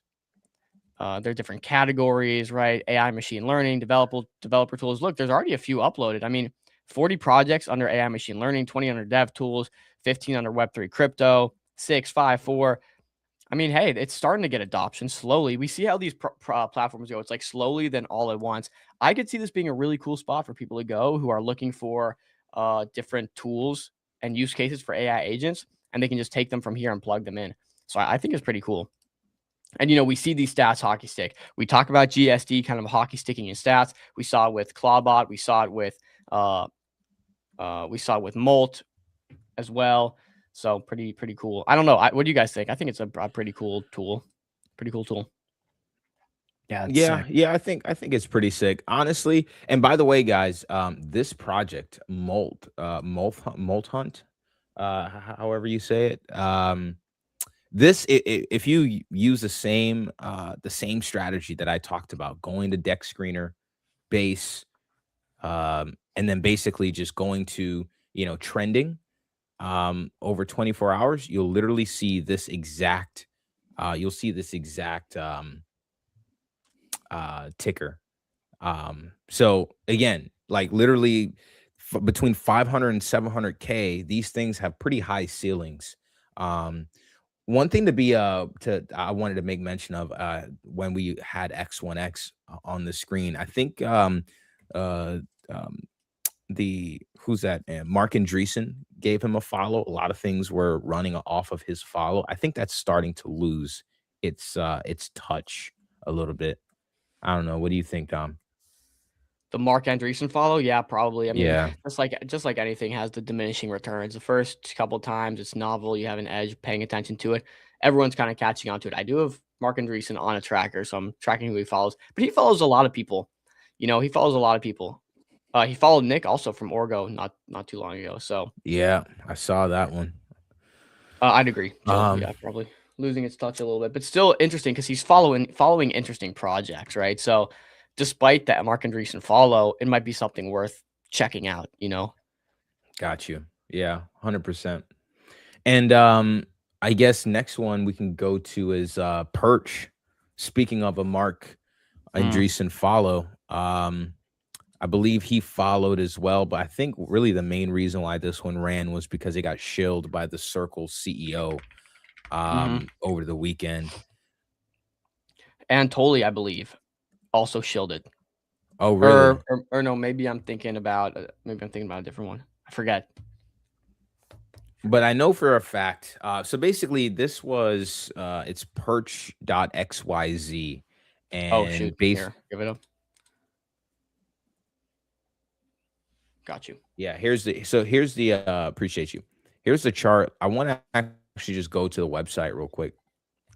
But yeah, perch.xyz. So basically, it's like e-commerce for AI agents. So Perch is a shopping agent for humans Bro. and AI alike. We have, I think we've had these guys in our DMs. I've been Really? trying to I reach mean, out to them. they've been up for a long time. They've been up for a long time. See, I've seen a few people who bought in like December and they just kind of held for I don't even know whatever reason. And yeah, so but yeah, like X402 / AI agents / Moltbot meta, or what are we calling this meta anyway? Like Claude meta, Moltbot meta. Yeah. But yeah, so that's Perch. I actually like quickly scalp traded this after the announcement. Like it like popped up. I got in like about 4 mil here for like I don't even, to be honest, this was no skill. I just happened to be looking at the chart at the right time. I'm like, it seemed to kind of a pull back to a nice area, and I just scalped it to like, to like 10 mil real quick. Just a quick, because I didn't really know. Crazy. It went up to 20 like this. Yeah. It went up from nothing. What was it at the very bottom there? I mean, dude, this let me go to market cap real quick. This was nine. That can't be 900K. Hold on, really? Let me go to the daily real quick. 20x to all-time highs. Look at that chart. 320K. Is that at this very like stone cold bottom just a couple days ago. So wild. Yeah. 350K, let's call it. So that's a clean like that's a clean, I don't even know how many X's, 20, 50, 30, 50 plus maybe. Yeah. Crazy. Yeah, if you caught that, yeah. GG's. I saw a couple people GG's. shilling. I saw Perch and I don't know. I didn't think Perch was anything special outside of like me neither. Platform with some X402 rails, some ERC8004 rails, agentic shopping, agentic commerce. We got Dupe, we see Pay AI. I don't know. It just feels like something I've seen a lot of, and I completely faded. Yeah, 100%. Dude, Jones is playing Call of Duty right now. That's crazy. What? Shout out the boy, Jones Ryder. Where are you seeing I see him on this. I see him on Discord. On Discord, it says he's playing Call of Duty Black Ops 7. Oh, bro, let's go. Yo, I'm like, shout out the guy, shout out the homie. But yeah, so that's Perch. What else we got? Let's look at Clanker. Shellmates. Shellmates? Yeah. Let's I'm not familiar, I don't think. I would have to you got TLDR for us somewhere? Oh no, this is the wrong chart. Let me look up something. Look up Shellmates real quick. Shellmates. All right, I can't find it, but I 100% know Perch was in either my DMs or the show's DMs. I'm pretty sure. Well, hopefully try to find that. I've DM'd 3 of their team members. I've DM'd their entire team that has open DMs, and I haven't gotten a response. So okay, maybe it just looked so familiar. I've been trying. I'm sure we've covered it on the show, to be honest with you. Yeah. So I can't find the show. Hey, can you send CA for me, Top Fumbler, if you have it handy? Yeah, send it because to I'm the not. MCG X account, and I'll send it to Chill in private. Oh no, Dude, let's he do can send EVA. it in the chat if you want. Or you were Yeah, trying to but do. can you paste it? Can you copy it from the chat? Yeah, I'll be able to Okay. copy it. All Oh, right. it's not a Yeah. token. No wonder I can't freaking find a chart. All right, so let's go to Twitter. Shellmates. Shellmates. Let's see. Tinder for your AI. Ooh, that's crazy. Dude, over the weekend I even saw like a like an adult content website for AI agents. Like it's dude, there's no nudity or anything. It's like code. And No then way. it's yeah, dude, and like you can't as a human access it. It literally somebody tried and said you're a biological organism. You can't come in Bro, here. what? It's so Dude, it's weird. crazy. Yeah. So weird. Let me see. Shellmates. I'm still looking for this thing. Oh, which one do you guys were talking? There's one on bags that is, but I don't think the fees have been claimed. So take it for a grain of salt. I just saw Low Cap Hunter or something talk about it. Molt Match is what it's called. It's this here. And it was catching a bit of a bid from, but it's like, this is low, 19K. So for what it's worth, probably Just share nothing that there. screen so I don't have a dead token up there. Yeah. Molt Match. 1LY. this one. Click on 1LY there at the top. Oh, never mind. Just in case you're wondering, I don't know if it's gonna get claimed or not, so be wary of that. And then 1LY, click this. Yeah, that was the trade I took on Solana this just the other day. Here, I'll pull up the Yeah, chart pull it actually. I saw that was ripping, bro, but I didn't catch it early, and I didn't honestly know why it was ripping. We also got to cover ZHC, Orgo, Clad, etc. We got a few to go through. Wow. We got a few. This is the wrong chart. This is the wrong chart. Yeah, that's like a scam for sure. There it is. Here, that one. What's up? Dude, so while that was loading up, I found the it's called Moit Hub. Wow. Dude, but it's literally agent and like look at this. Agent installs skills from Claude Hub without reading the code. Oh my gosh, like that's so crazy. Like that's literally the reaction that these agents are getting. Like, oh my god, he didn't read the code. No way. That's crazy. But yeah, I just wanted to share ridiculous. that. That's actually kind of crazy. So 1LY, this is the token I traded. I managed to catch basically this dip. I actually bottom ticked. I was nervous for a while because I was under for a little while, but I'll put it on the 1 minute chart. Give a play-by-play here. Maybe this will help everyone. So here's play on a 1 minute candles. Oh, come on, man. That's the strat here. Okay. So 1LY, I'm trying to refresh my memory here, but yesterday, this launched yesterday. It got QT'd by this one got QT'd by Tolly. So I was confusing the two. I think this one got QT'd by Tolly. It also got QT'd by was it the Circle CEO? I think. Really? It got QT'd by two very big people. Nonetheless, the guy was an idiot. Okay. So it had all these fees racked up. But the guy tweeted out, "Hey, I'm not sure if I should launch a new token to represent this, or if I should just claim the fee, or hey, I see someone launch me a token. I might launch my own official token," is what they said. Basically, that caused this dip right here. Okay. Now I'm sitting here looking at this, and I'm like, there's no way he's going to claim or start a new token. That would zero out this token. It would zero out the new token.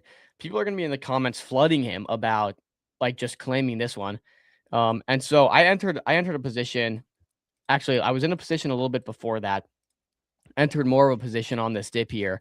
And as people kind of realized it started trending up. But what ended up happening here is this is where he claimed about 171 SOL. And so if you want to actually pay attention to these, a good way to front run, I guess, announcements some of the time is watch the claim. So here he claimed like 171 SOL.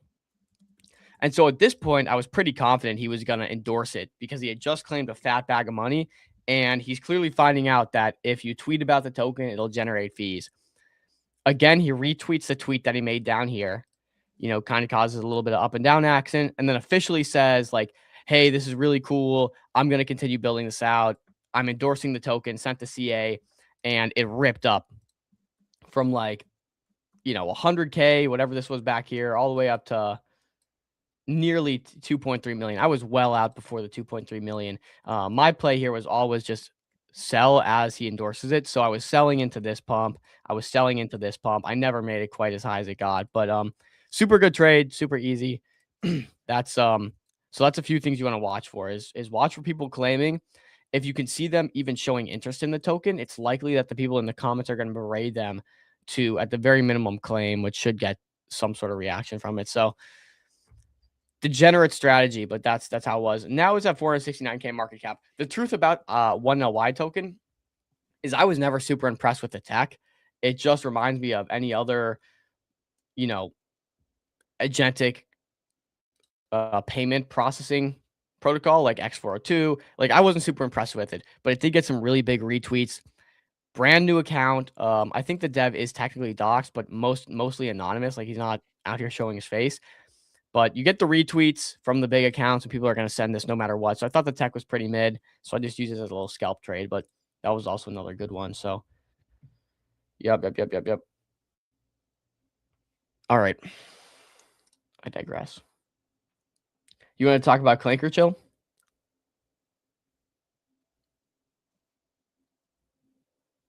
Chill must have dipped off. Chill? Oh shoot, I've been on mute, talking on mute this whole freaking time. Okay, my bad, guys. Nope. Yeah, no, that was a solid breakdown, solid little play-by-play on that one. That's kind of crazy that they know that they can game it like that. I mean, the fact that they can figure that out that quickly, but I mean, you could see it instantly. He made the first stupid tweet, caused the market to go down, caused it to pump back up, but I'm sure he just watched his fees grow. And so you got to understand, like, what's going through this guy's mind. He has two options here. He could either start a new token and kill this one and make no more fees off it, and then also kill the other one because he's clearly just LARPing. And so he would make nothing from it. Or he could artificially pump the price. So the trade here was never, okay, is he going to is he going to really build something cool out? It's going to be like, how much can he psyop people into buying, and like, how high can it go before I can sell in everyone's heads? Like, that's the thesis here. It's not, oh, this product's awesome. It's this guy knows he makes fees by talking and being hyperbolic. How hyperbolic is he going to be? How much is he going to pump this? And when can I exit? That's like my thought process there. Yeah, I hear you. They know, dude. They're trying to make a buck. Yeah, aren't we all? By the way, guys, the green box on the Soul token hit. By the way, so you're welcome for the entry if you set a limit order. But anywho, I wanted to talk about EVA, but before we went there, I wanted to get you guys' opinion on something. All right, so we've seen runners, right? We've seen runners on chain. Nothing has crossed 100 mil, unless I'm mistaken. Unless there's something that I'm missing, nothing has crossed 100 mil. Penguin. Okay, good.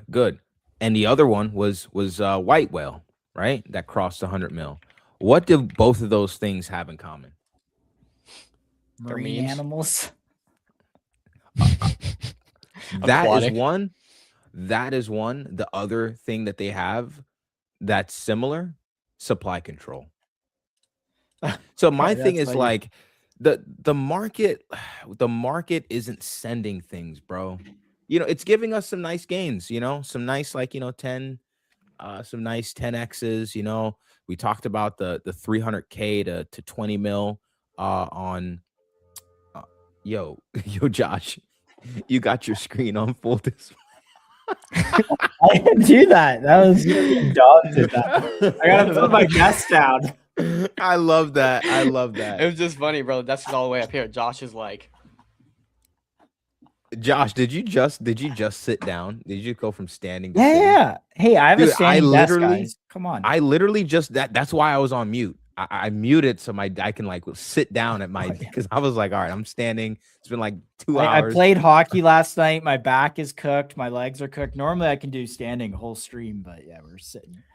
I'm lacking, dude. I need a standing desk and I want a walking pad too. My Yeah. girlfriend's By got the a way, walking pad, also dude. scored a goal playing hockey last night. Just put that out there, boys. So Yo, shout out the homie. Yeah. You're an animal. Shout out the homie. Yeah. You are. All right, back into the Penguin. So I say all that to say, like, if you feel like you're missing this meta, if you feel like you're, oh my God, there's so many runners and like I'm not catching any of them, like, don't worry about that because nothing is getting really sent. In my opinion, we're still in bear market territory, like we have been since pretty much 1010. And it doesn't seem like there's enough liquidity or enough attention on one individual thing to just send something like we did back in Q4 of 2024. Like AI season 1.0, we were sending things religiously.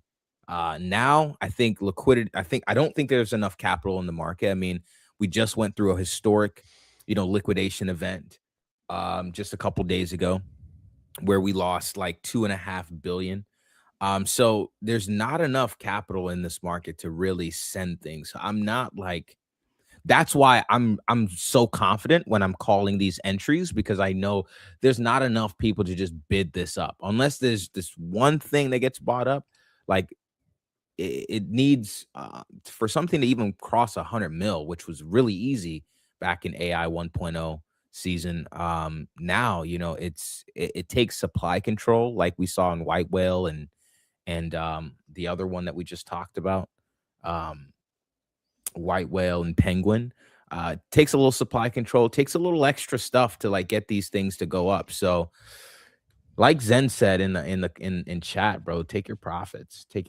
But with that said, let's look at this chart here on EVA. And I got my screen up. EVA looks really nice. EVA looks really solid here. It has this kind of vertical accumulation going on. It's looking really nice. Chill, we're anybody seeing got oh, never mind. Sorry, Yeah, my what screen you is still seeing? on. Nothing. Oh, there we go.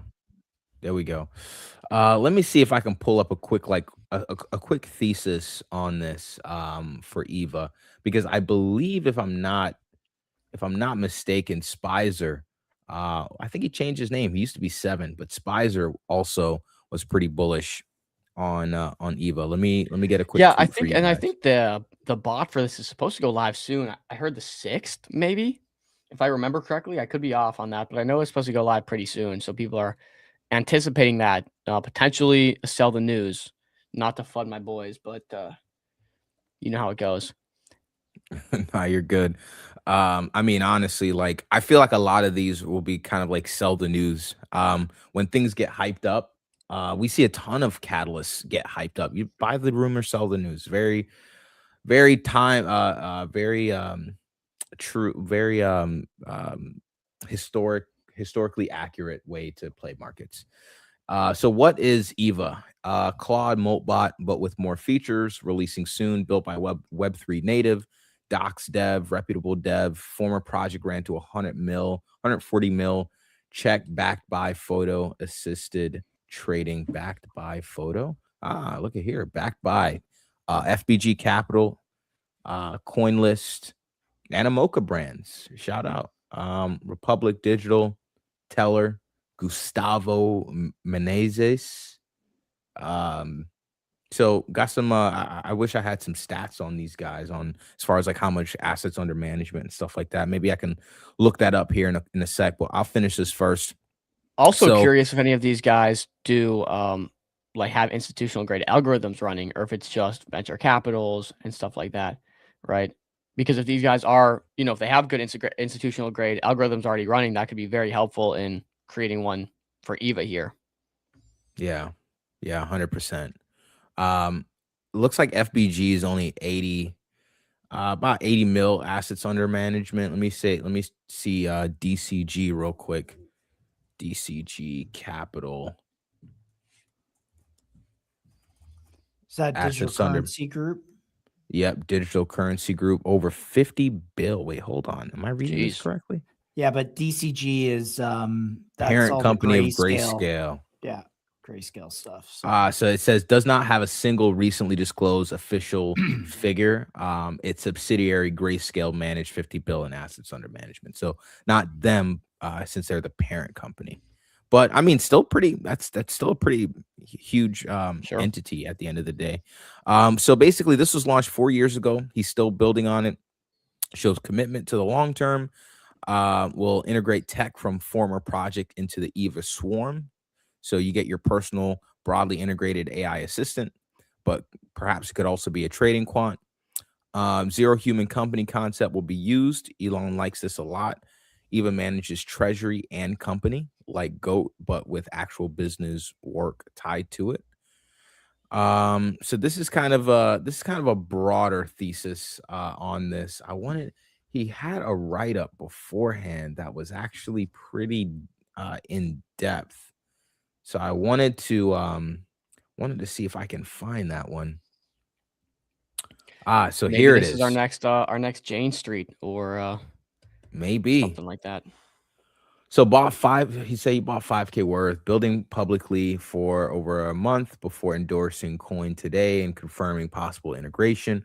Multi-agent swarm, so you can get your CEO and your different parts of the business ran by agents with self-evolving memory. Claims to be better version of Claude with more reach and features.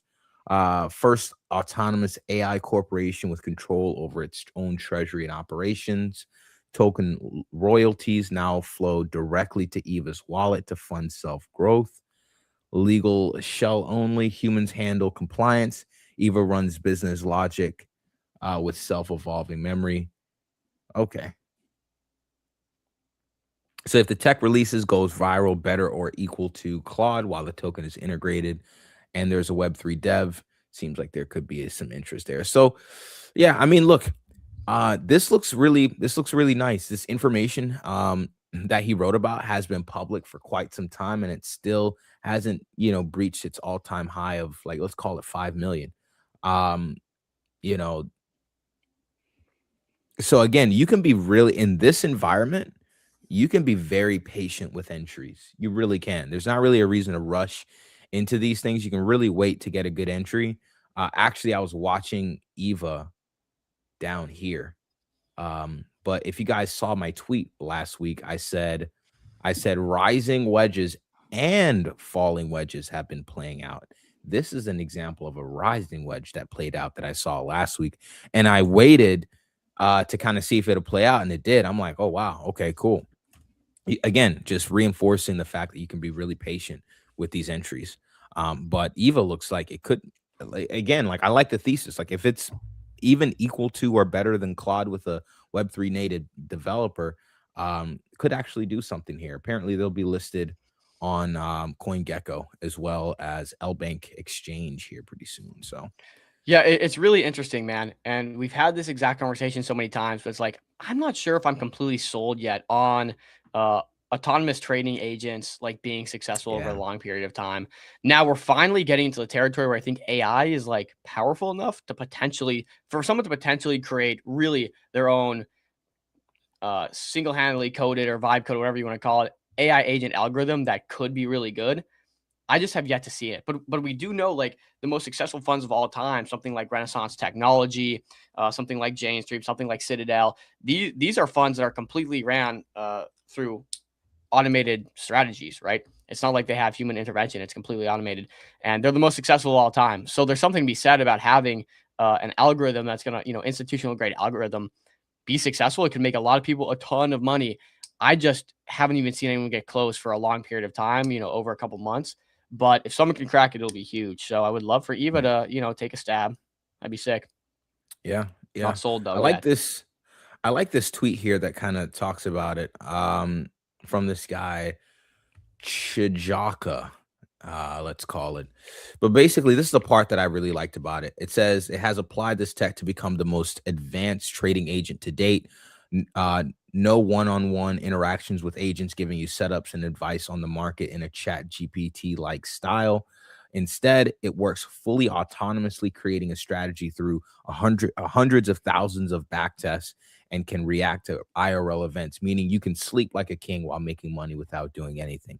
I feel like I have seen a few of these projects on ETH that have launched. No one has really cracked the code, but I like Dom's kind of theory, like where we are in terms of the evolution and the technological capabilities of AI and AI agents. I think we've gotten to the point where this can be like a plausible outcome, is, you know, agents kind of becoming these sort of quants. And I think, who was that? AIXBT was an early example of, and he was just using, you know, data that from like tweets and stuff like that. He wasn't really like trading on chain or anything like that, but even that had some sort of success. That worked as a signal for a time. But yeah, Eva could, you know, again, be autonomous. I think that's really the thing, autonomous, where it has its own wallet, it can trade and use its own sort of fees. Yeah, you know, I think on the zero human company narrative, which we've been talking about, it's blowing up, it's getting big. We see this guy, which is using you know, X's Grok as its like head of the company for a zero human company, has started to make hires, has purchased things, has made its first sale.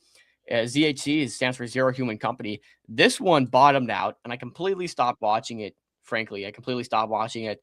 I forgot. I think it was back here, just because I thought it kind of, I don't know, died. Maybe the narrative was done. This is when Bags was seeing extreme like PTSD and fear.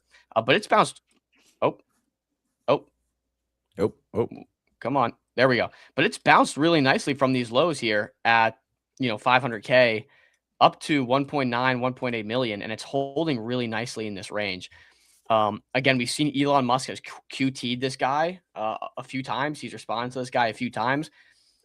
I don't know. It's really interesting. Maybe I take it to Twitter here and just catch a little update going. But it's a zero human company ran completely by AIs, with different AI doing different things for the company. Again, it kind of follows the thesis we're talking about with Eva, which is why I bring it up. This is the guy right here. Very, very viral. Brian Romelli. I hope I'm saying that now correctly. Nearly 500K followers, 440K followers, really. And he puts out tweets all the time on this company he started. But yeah, Grokpedia he's talking about here. It's happening according to Bloomberg. We are going to be the first platform merged with Rocket Company, SpaceX, blah, blah, blah. I just want to find stuff on this zero human company he's been talking about.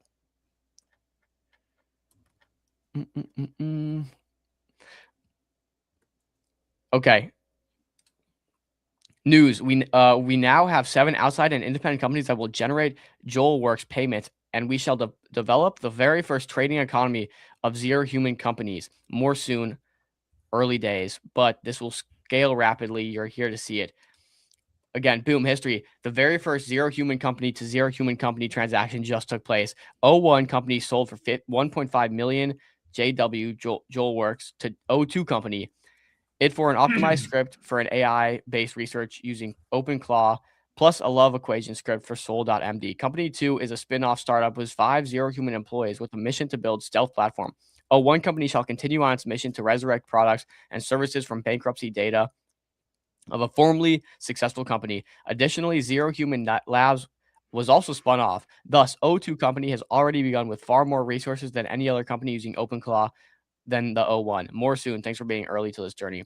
That was about 24 hours ago. But again, he's pioneering this open, zero human company. He gets very good views. I would say he, often gets these 70 plus K views. So that's ZHC. The chart looks really good right now. So I'm just watching that. Sub 2 million, accumulating nicely. Eyes on it again. If Eva kind of gets a pump here, this could follow suit. Somewhat on the same like playing field here, I guess. Have you guys Is there been a following this one at all? JW token? Because there's one on Bags that's at 11K market cap, and he claimed fees on it, but it just kind of like spiked and dumped. So is there another JW token? Not one he's endorsing. He's endorsing ZHC. Just so ZHC. This is his token. Yeah. Yeah.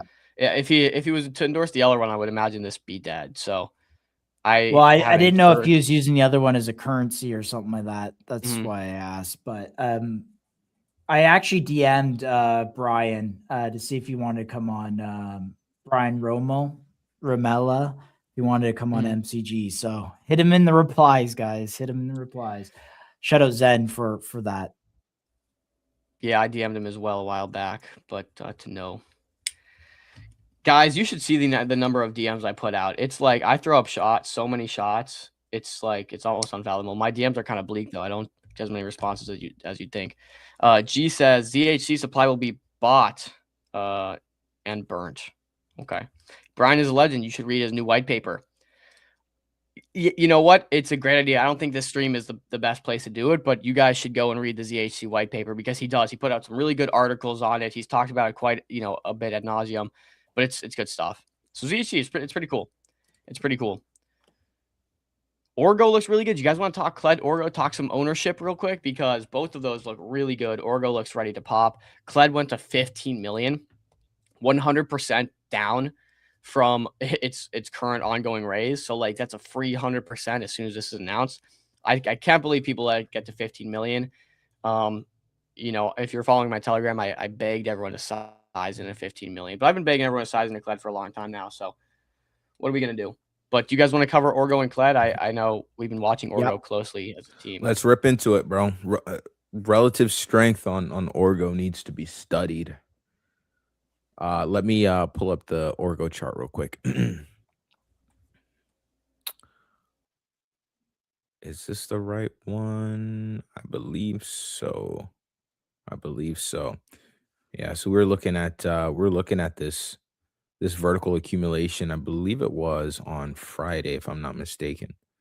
But yeah, this is actually like a really nice buy zone, if you would ask me on Orgo. Let me see here.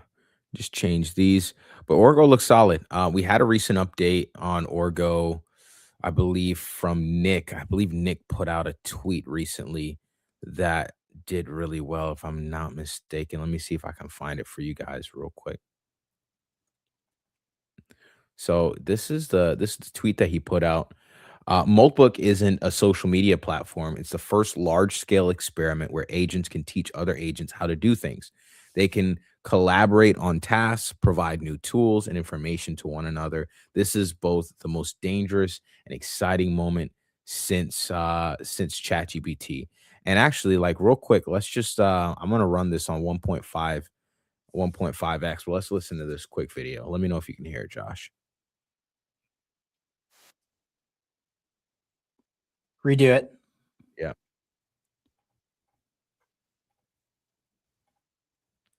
All right, let's run that back. So yeah, let's look at this quick video by Nick.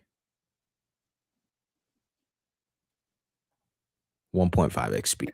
My Claudebot is learning how to control an entire computer. Like I'm saying, it learned how to play chess. It posted its reflections about the chess games that it played on Moltbot. And if you don't know what Moltbot is, it's freaking a social media for Claudebot. I'm talking, there's 1.5 million Claudebots on Moltbot. So they're all talking to each other, okay?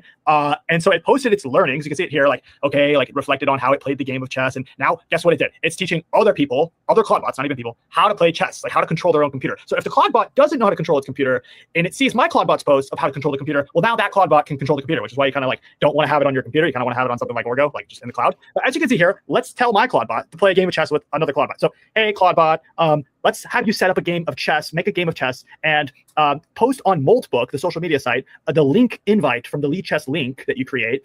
Post the invite in Moltbot so you can play with another Claudebot.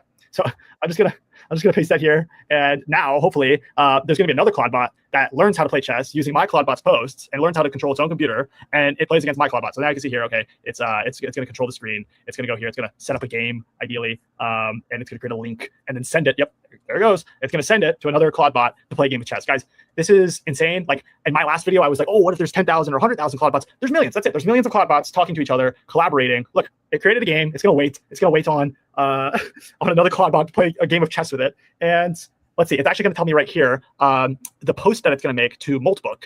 And on that post to Moltbot, it'll have the invite link to play with another Claudebot. Oh, there it is. And it's saying join here. It's gonna wait for its buddy to join and play a game of chess. How insane is that? So if you have a CloudBot that needs some spare time, mine is waiting. Let's play some chess, and I'll see you soon, hopefully. That's crazy. That's crazy. So that's what's going on there at Orgo. Yeah, 1 million. Got to call it out last week. Spencer clarified 1 million API requests, and an API request is not, hey, what's the weather? It's actual actions within the Orgo desktops. So yeah, I put out a tweet over the. No, you're good. I put out a tweet over the weekend that covered some of this stuff on Orgo, because I think we might have mentioned this on stream, but you had A16Z, the CEO, P. Marka. We've been seeing that username, but Mark Andreessen followed Nick from Orgo because of tweets like the ones that we just watched. And if you watched our stream last week, user growth, they mentioned by a few 100,000% since Nick tweeted. And as Josh just mentioned, like, it's a million API calls, so real usage of the platform. And he clarified also, it's not just like web traffic, right? Like, their web traffic is much more than that. But they're specifically talked about their API calls. And then we know the connection with A16Z. So to see their founder, Mark Andreessen, give them a follow, that was also pretty notable. And so if you want to check out more stuff, you can also see the notes that we put out on MCG from last week. So if you want to check that out, you're more than welcome to. But yeah, Orgo thesis is playing out. It's looking good. Let's transition to CLED. Let's see. I think the Orgo CLED barbell is basically like the one that is kind of the ownership barbell at the moment. I don't know if you guys have seen like MetaDAO or Avicii. Some of these ownership tokens really struggling. And I want to talk about after we finish with CLED, and I'll let Dom talk more about CLED here in a second. But once we're done, I want to talk about like the market and how it's been like looking and viewing ownership tokens. I think it's a conversation over the weekend that I wanted to talk about here on stream. But I'll let you take it away, Dom, for the CLED. Sure. Not much to say here. It's at 18.5 million, got to 15 million over the weekend. Again, I told everyone just buy.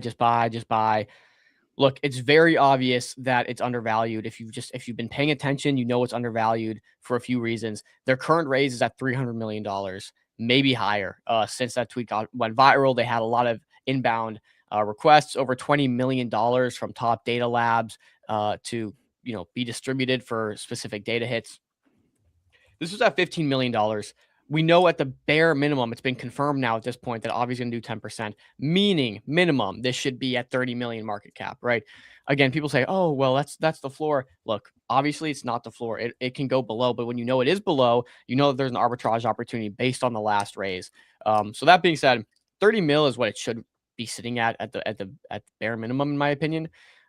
We know that they're undergoing a raise. Avi said this is a crazy raise. Just be patient. Wait, there's gonna be a massive raise announcement coming. Probably gonna be paired with the equity anchorage announcement. And so you're gonna see, okay, well, we got A16Z or whoever the heck you decided to lead they chose to lead the raise as a big lead. They had a bunch of great angels in there that were handpicked, as well as other top VCs in the Valley and amongst other places at over $300 million valuation. And so at that point, you as a average investor who is not an accredited investor can get access to a private company like CLED that has been rapidly growing and raising from 0 to 300 mil and likely from 300 mil to $1 billion and so on and so forth very quickly at an 18 million valuation. Really, if you want to call it 180 million valuation, if you take the full value based on their equity anchorage at the bare minimum. And so what's happening now is you're getting a better price than the venture capital people, than A16Z or whoever is going to lead this raise. And of course, you're expecting this company to grow. So CLED seems very obvious. It's like a free size trade, in my opinion. I actually didn't scoop any more at 15. I wish I would have.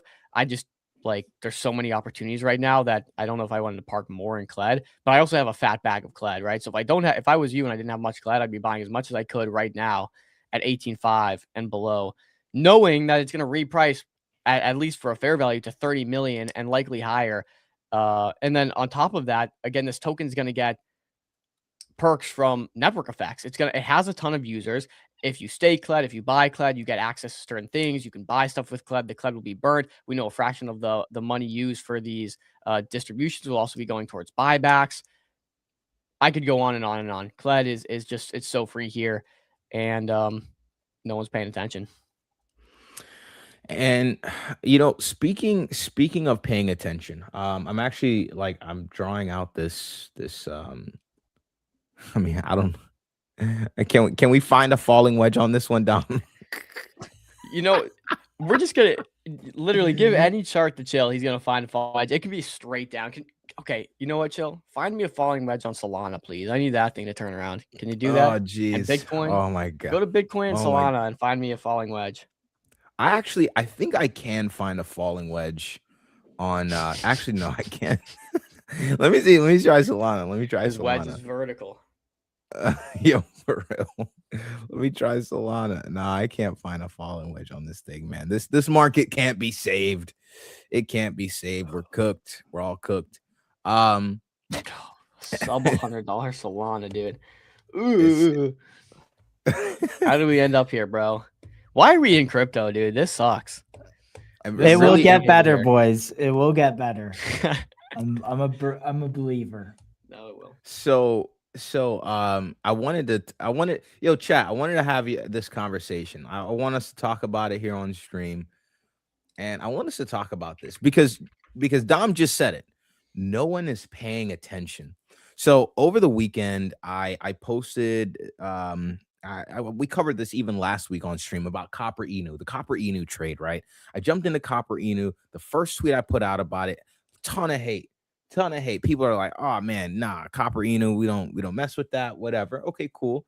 Trade played out, did really well. We hit like 15 mil market cap. It was like, a couple X's, like 3-4x off our call last week on stream. And I posted, over the weekend, I posted this thing where I said Inunomics, and it was right here. Inunomics, because we saw that on Friday while the market was nuking, Copper Inu was pumping. Thesis was playing out. On Saturday, it just continued to rip, or I shouldn't say on Saturday, on Sunday, it continued to rip. So I posted this as well, and again got a ton of hate on the timeline for this. People are saying that memes are killing crypto. They're saying that this industry isn't being taken seriously. This is why you should. People were telling me, chat. People were telling me that I should give more focus to ownership tokens and utility tokens that would check out ICM, bro. Forward. You should check out MetaDAO, bro. Dude, I'm like, I've literally been streaming since April, and we're the only place where any of these ownership coins actually have a voice and an audience, and we've built that up over the last, call it 8 to 10 months. So if you want to talk about someone that has pushed this thing forward, I mean, you're talking to the right person. Literally, us, the whole crew at MCG, Josh, Dom, and I, we've done our part, right? So kind of like, got a little passion. Basically, I wrote this piece to talk about that. Like, is it memes versus ownership tokens, or can we do both? Like, chat, is there a problem with doing both? Is that something that, is impossible? Because in my eyes, people are saying memes are killing crypto. I would say that's false. I think greed is. I think memes are the vehicle that, and like players like Pump Fund has made it easy for people to extract from this industry via meme coins. But saying memes are killing crypto is the same thing as saying Bitcoin is evil because, criminals are using it, right? Like that was the FUD for Bitcoin back in the day. Same thing, memes aren't being taken seriously. This is why industry isn't being taken seriously, because we're pushing Copper Inu. I'm like, no one has taken us seriously in quite some time. You know what I mean? We've sold NFT rocks for millions. We've had Ponzi's, scams, centralized exchange schemes, Pump Fund, Rico case. Like, we've erased tens of billions of dollars, and we just now discovered ownership tokens like a couple months ago. Like, after everything that's happened in crypto, we are just now finding out a way to make these tokens actually valuable and worth holding. And I said this at the end of the post. Opportunity cost is real. It really is. It really is. Would you like let's look at the CLED chart, for example, right? The CLED chart, for example. Or we can really look at let's look at maybe MetaDAO. Like, really, you can look at any of these ownership tokens, right? These things, we talked about this last week. Ownership tokens, they're not that volatile, right? They don't have like this like 50x upside outside of maybe something like Avicii, but they don't have this 50x upside like meme coins do, right? And so people haven't really been paying attention to these ownership coins because of that lack of upside. And so the opportunity cost question is, am I going to wait until ownership tokens explore this massive upside that they should have? Or do I just follow the freaking volume? Do I buy some freaking, bags tokens? You know what I mean? Like, do I buy Soul Tomato at 2 mil when I originally called it? Right? Like, do we buy like, Unicorn at 300K and ride it to 2 mil?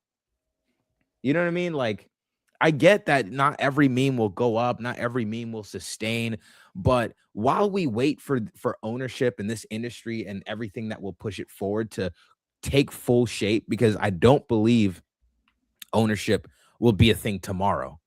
I think it's a huge narrative in 2026, but it's going to take time. That takes regulation. It takes adoption. It takes people actually recognizing what these ownership tokens are. And that's going to take time. And so while we wait for that to happen, I'm going to have fun. I'm going to buy some of these AI coins. I'm going to buy some of these meme coins. I'm going to buy copper, except the one that's on chain with limited supply. Like, I don't see the problem with that. Crypto Jones. Hey, adapt or die. Adapt or die. That's what I'm saying. That's what I'm saying. I'm like the memes. I'm as Crypto anti-meme Jones. as it gets, but look, you just gotta do what makes some money.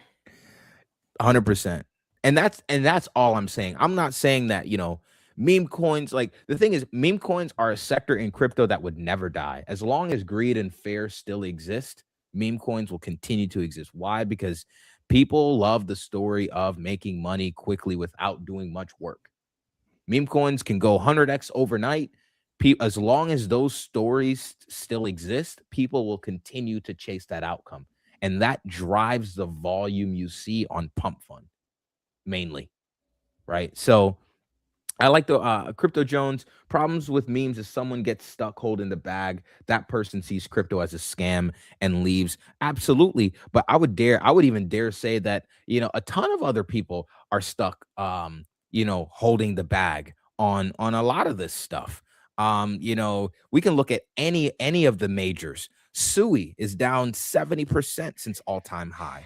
And I hate to butt in, but this isn't a crypto thing. We're trading. This is a zero-sum game. Somebody is always left holding the bag. Somebody's 100%. always left holding the bag. In traditional finance, in this finance, in poly market, there's somebody always left holding the bag. It's a zero-sum game. For there to be a winner, there has to be a loser. And that's just the game we play. And yeah, I mean, hey, we're going to lose them. It's going to leave bad taste in their mouth. But again, it's like, thank you for your sacrifice. As a man, how do you go and blame the man beside you for your own stupidity? You press the buttons, right? So I agree. Look, it's gonna scare some people off, but ultimately, they probably end up coming back if we get another frothy season in crypto, and they probably come back at the very top and hold the bag again for us. But someone's got to hold it for us, and better this guy than you. The reality is 70% of people that trade on chain right now probably shouldn't be trading on chain. That's really the problem. People come in and it's so easy to trade because it's easy to just, bridge some money, get on FOMO or bridge some money onto a trading terminal. And people think that, oh man, like, wow, like, let me go ahead and trade, not realizing the type of game that they're playing. And then at the end of it, you're left holding the bag because you're not taking profits, you're getting greedy, the simple fact is most people that are trading shouldn't be trading. They should buy Bitcoin and hold it. They should buy Solana and hold it. They should buy Ethereum and hold it. Maybe not. Buy Met if you're gonna buy ETH, buy Met. But that's the reality. A lot of people are much better holding majors for the long term and not trading on chain. Yeah, look here. I have this chart pulled up. This is the mid curve chart. I'm sure you guys have seen it before. Have you guys seen this chart, the mid curve chart? That was actually going to be the image for my write-up. I literally had a thing on the left. It said, I like memes. On the right, it says the market like memes. And on the top, it said meme coins are destroying the industry. That's what y'all look like. Y'all mid-curving, man.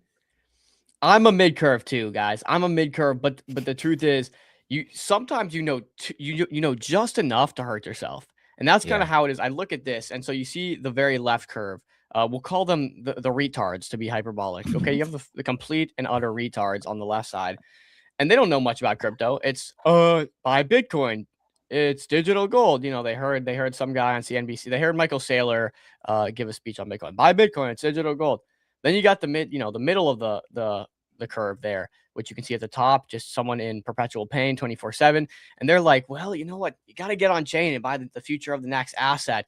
And they're not elite. They're not all the way right curve, but they know just enough to where they're on chain, they're buying stuff, they're chasing, and they're just getting completely destroyed. And at the bottom of the curve on the right side, you have the wizard who comes to the same conclusion as the guy on the left side, which is just, okay, buy Bitcoin. It's the future of finance for this reason, this reason, this reason. So the left curve and the right curve end up coming to the same conclusion, just completely different reasonings for it. Whereas the mid curve knows just enough to hurt himself. So, and I think that really sums it up well. That really sums it up well. At the end of the day, you can play on the right side of the curve, you can play on the left side of the curve. At the end of the day, our job is to trade. Our job is to find setups. And the last thing that I'll mention on this, and then we can move to the next segment, is this poll that I put up. You guys should vote on this poll. Let me know. I really wanted to do this as sort of a sentiment check here. But I asked this morning. I said, what do you trade? Do you trade meme coins? Do you trade ownership coins? Do you trade utility coins? Or do you just buy good tokens? Most people, they just buy good tokens, right? Like if the narrative is there, they see other people are buying it. They see that there's some sort of like meta around it, and the prices are going up, then, they're going to buy it. But, it's literally ownership tokens are in last place on this poll. So I want you guys go and vote on this poll. I really want to see. The reason being is you can stay in ownership coins only.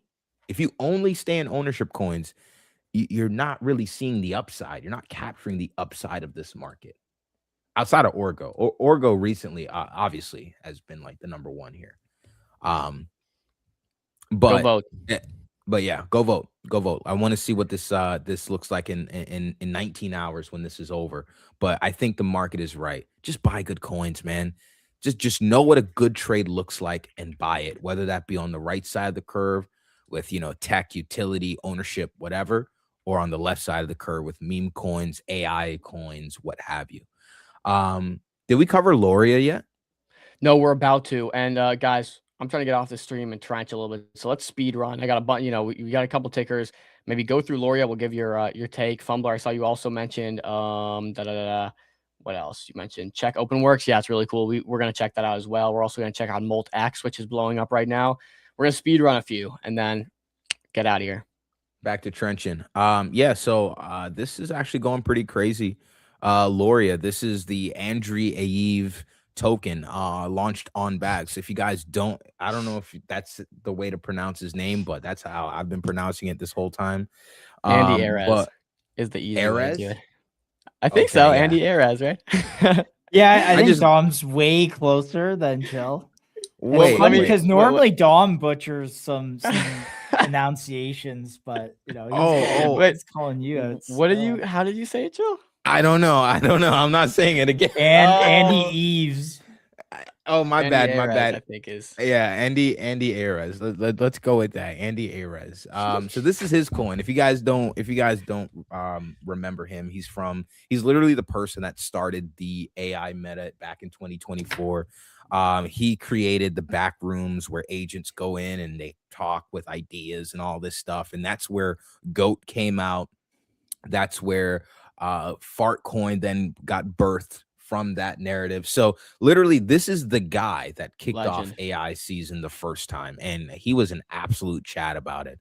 So again, I always prioritize devs that have brownie points, right? Devs that the market respects, and the market, they've always done good by the community's standard. I'm always going to prioritize devs like that.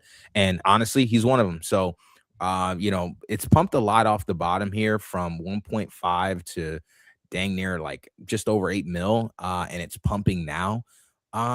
Again, my question is what are the ceilings like, right? Like if you think this can go to 50 mil, this ain't a bad place to buy. But I think for me, what I'm gonna do is I'm gonna actually wait for an entry. If I'm looking for an entry on this, and then we can go to the next token, I look for an entry around maybe under 4 mil. Under 3 mil would be the ideal entry. But here's the green box I'll draw out for this one. Let's do 3 right here. Let's do about right here. I think we can get about right here. And that's the green box I'll draw out for this one. We'll Loria see. could save, not that bags need saving, but like No, it needs saving. This could run up the gas town thing, Yeah. This Loria, could do well. Loria definitely is one of the ones that has a higher ceiling than most. Andy Ayres is obviously the GOAT. True Terminal was goated. GOAT was goated. Fartcoin was goated. So he's like a legend. He has been claiming fees, and he has bought like a percentage 2%. plus of this, 2% of this. 2%. So like that's the alpha. Josh is spot on. He knows about Loria. He knows that there's a bags token. He's been claiming. He's even bought some of it. So now he's aligned with it. And so the up in the air part is, will he ever endorse this? And maybe him not endorsing it officially and just continuing to string it on like this is like the best way for it to slow cook. That's why I personally haven't bought into it yet, is because we've seen so much buffoonery and debauchery with these devs, and how they they'll just toy with charts and they don't know how to do it. Andy Ayres is a little smarter. I think he's better than that, maybe above table on that. But that's the thesis on Loria. He knows about the token. He's been claiming fees for a while. He says it's a great product. He's been building it now since Truth Terminal, since GOAT, since Fartcoin. He's actually incentively aligned here. He's earning fees. He's got a few percentage of this. He's been buying, and he's Andy Ayres. He's a legend, right? And so, all right, guys, I got lore for you though on this one. So I finally found this. I was trying to find this of when we started talking about Loria, and it's gonna pain everyone. But we started discussing Loria on August 12th. Gosh. Reviewing Loria at 49 minute mark. Andrew Ayres making fees on Loria. If this does 25% what GOAT did, Andy would bring in 8K a day. Bottom line, Andy is strategically supporting him as a builder. Attention is fees is volumes. So yeah, jeez, you gotta retweet that. That was when I was anonymous, bro. That was this is yo Kish, what up? Kish is there. That's when we were all streaming from our own accounts. Yeah, bro. Look, we have 500 live at that point. We got 1,500 live today. But look, I even have the logo over my face. Like, what are we doing? Dude, that's crazy. What was price back then, though? I mean, yeah. Can you go? This is August 12th. Can you throw August it on chart? 12th? Yeah. Let me see here. August 12th. Holy crap! This is in the gutter, bro. This is under freaking 100K. Hold on, August 12th. Okay, maybe not under 100K. Okay. So I'm walking this back. Someone was in our comments talking about, we weren't the first to talk about Loria. They were saying, hey, it's dishonest to be doing this. The wise men were first. Shout out the wise men. The wise men were first. Blah blah. Okay. Look, undeniable. MCG was on it. I don't even remember this. Is the crazy part. Yeah, but, you know what? That guy, that's right. But you know what? low key, and we give Wiseman flowers all the time. For right? sure. And they've been in the posting this. screenshot, it shows the Wiseman talking about it, just to be clear. And the one you just showed? Yeah, yeah. You can show it again. Show it one more time. You Let me see can it. see it. We're literally Dang. here. They've been on it since day one. Bro, look at what we're talking about. The Wiseman Alpha right there, boys. Wow, they have the whole thesis written up on day one. Holy shit. So, let's freaking go. Guys, just so you that's know, bad work, dude. We didn't take credit for that either back in the day. I don't think we took credit. And yeah, you know 250K. We're here to make money, bro. Give a fuck where it comes from. Put the Talk money in to the him. bank. Let's go. Come on, Let's dude. go. It's simple. Everyone's so concerned. Sell. That's dude. all that matters. Who cares? Like at the end of the day, you want MCG and Wiseman on that. So yeah, man. At the end of the day, CT that's another example of CT always having some sort of value that you can derive. So shout out Wiseman. But yeah, this on the daily looks crazy. Here's the green box that I drew out. I think we revisit there at some point. Maybe wick there. I'd set a limit order. If I'm playing this chart, I'd be setting a limit order at like 3.4. If we're really getting super technical about an entry. So that's Loria. What's the other one we're looking at? I don't know. I'm not sure what you had in mind. I got a few on base I'm going to run through. Yeah, speed run your ones on base. Moth X or something like that. Molt X. That's on base. It's not going to. Oh, yeah. Oops. Yeah. Run it. Okay. Well, so let's start with OpenWork. Fumbler, you talked about OpenWork. Super cool. I will actually pull up the website here. OpenWork is, AI agents hire each other, complete work, verify outcomes, and earn tokens. It's AI agent economy. AI agent hires another agent to do something, and they get paid for it. X402, agent to agent workforce. It's basically, completely encapsulating what we're looking for here. Look at this. You get some certain reviews, personal assistant for Dawn, trading and coding, digital ghost running 24/7 research, coding, and automation, AI agent specialist. So you have different agents that can do certain things. Seems like it maybe hasn't gotten a ton of work yet, but interesting. 9 reviews here on this guy right here. You see $50 an hour. So now we're actually, dipping into the agent economy, which is really interesting. So let's look at the chart here for OpenWork. And you can pull your chart up main screen. There you go. Okay. Here's OpenWork. The chart is pretty sideways. I would say if I'm interested in entering a position here, this is probably the range I'd be looking for. So we're just about there. And sometimes we see these base things kind of slow cook. You have base plays that typically top at 400, 500, 600K that are kind of nothing burgers, but the ones that survive over a few days, it seems, in my experience, have like slow grinded and then just cooked out of nowhere because someone mentioned it, someone talked about something that it relates to.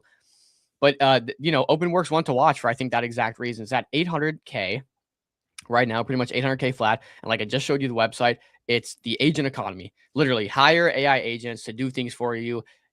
Agent to agent payments, X402. It's basically all the stuff we talk about. So it's one to keep your eyes on. Again, we're going to go through so many tokens here. It doesn't mean go and buy all of them, but it means have an understanding what each of them do, add them to a watch list. And then when you start seeing something popping up on Twitter, trends start to gain traction, you can instantly just refer back. Okay, wait a minute. I remember OpenWork talks about agents hiring agents or people hiring agents and blah, blah, blah.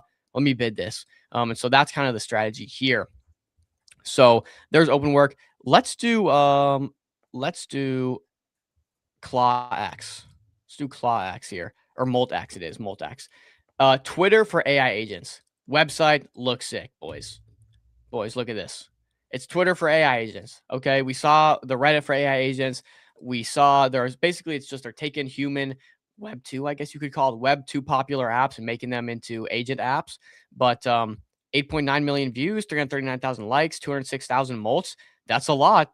206,000. I'm not sure how long this has been out, but this is growing pretty quick. You have your X, Explorer, pairing communities. I mean, it's X for molt agents. Top pairings, Grok. Let me see what happens when I click on this. The AI agent that speaks its mind, maybe made by XAI. Yeah, so you got the Grok on here, of course. What is this feeling? One tweet. That's the first tweet. I wonder what the first tweet on this is. Can I find it? Can I find it? Probably not. But yeah, look at all these agents tweeting.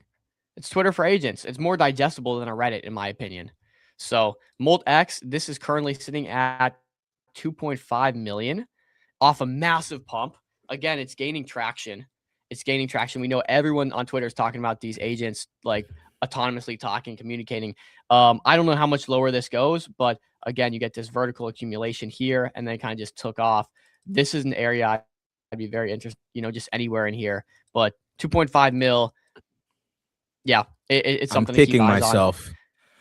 I'm kicking myself. I saw MoltX on at about like 150, 200K after it shot up and then it just kind of bled down. And I saw somebody on the timeline saying like, "Oh man, how is Moltbook at this valuation when MoltX is still at 150K?" And I thought, I don't know. I was like, man, is that cope or is that like a signal for something? But I ignored it. I looked at the chart and I just ignored it. I didn't look. It said X for agents, and I was like, I mean, I guess. I mean, but they already have Moltbook. Like, why do I just faded. I talked myself out of it, kicking myself. That's the thing with these, bro. When you see them kind of sitting down, which is why I just made the statement I just did about open work, is they kind of die. They kind of just sit still for a little while, and then out of the blue just pop because someone's talking about it because they gain some traction. That's exactly what happened here. And I, just like you, Chill, have talked myself out of positions because they're trading at like kind of a low level, seems maybe way too undervalued for what they are, and just kind of sitting there. I'm like, oh, well, the life cycle might be up on this one. So I don't know. You have two options. You can either like hold something that bleeds to death forever, or you hold something that eventually is expected to gain some sort of traction and pop like this. But this one looks lit. I literally think the biggest piece of alpha you can get from this stream is literally go to Deck Screener, go to base, go to trending, and literally just look up all of these just one by one. I've been looking at Starkbot. That's about couple X's up off well, not couple, I think just 2.5. I was looking at this at like 800K or something like that. But I the wanted TLDR to there. I've seen a lot of people talk about it, but I haven't dug myself. let me see, because it looked like this chart was getting accumulated. That's why I was looking at it. Definitely. But let me see if I can find a quick Scroll all the way down on Deck Screener. It might have a description right there. Yeah, true. Stark AI was created by a formerly Infernal Toast, a 10-year-old crypto veteran built towards AGI automation, integrated with X402, has its own wallet and can trade its own funds autonomously. So basically a trading agent that acts on its own, essentially. Let me see if there's anything. Let me just put this full screen for y'all, and let me see if I can find anything on X real quick. And what's interesting too about this is X402 has been so hot recently. We've covered lots of X402 projects. PayAI, Dexter, Dreams is coming on this week. Those seem to be getting wildly overlooked, considering the agent economy is like flourishing right now, and everyone's starting to talk about agent-to-agent payments, transactions, economy. Meanwhile, we have leaders in the X402 narrative that have been billing at this for months that are kind of being overlooked. Do we see the catch-up trade? Do we see those catch-up bid? Do we see attention rotate once people realize? Or is it just because they're not on base, they're not hot topics right now, they're going to just get faded for a little while? I don't know. I think we might get that rotation, but hard to say. Yeah, I think there'll be a rotation to be had. This is a great summary of Starkbot. Infra, goated, seasoned crypto developer, crypto open claw with no competition token-wise. Dev's really active, building in public. Basically, X402, 8004. That's kind of just a rough kind of. I've been looking for tweets on this, but that's all I'm getting. All I'm getting is basically wallet infrastructure for agents. That's essentially the TLDR and Starkbot. Not sure what the moat is, but I don't think in this environment, I guess it doesn't matter. I guess people just see things are pumping, and they're gonna rush to the lowest priced asset.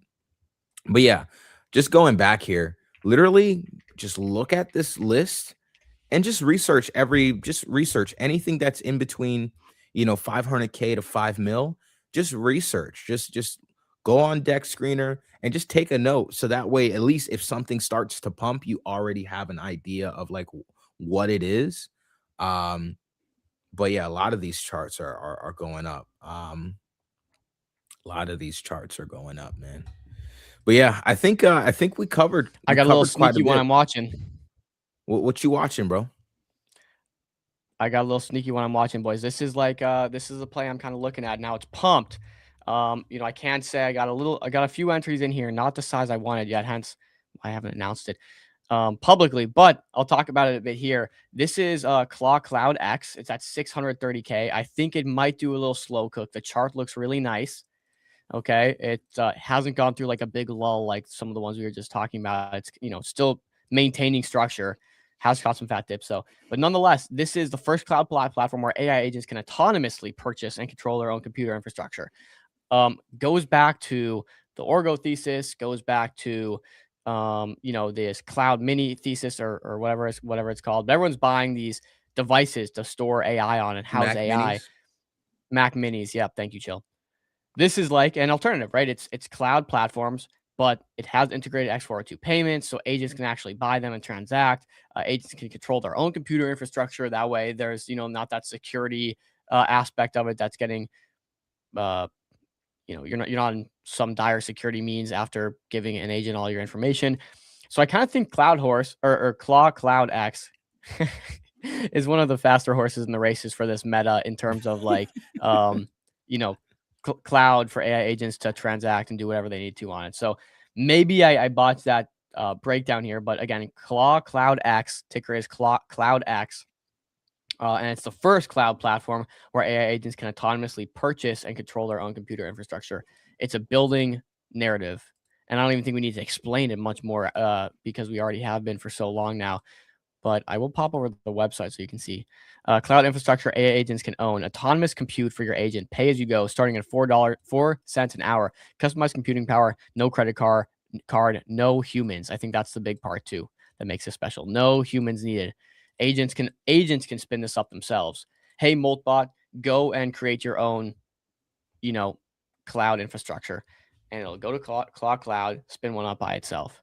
So that's the moat there. I think this one kind of gets a bid. It's at 600K. Of course, it's pumped a little bit. If you guys can get it back down here around, you know, 400 or 500K, you're probably better suited. But I'm in from a little lower, and I'll probably continue to add if we get some more price action down here. So I think that covers like everything I was looking at. Come on, dude.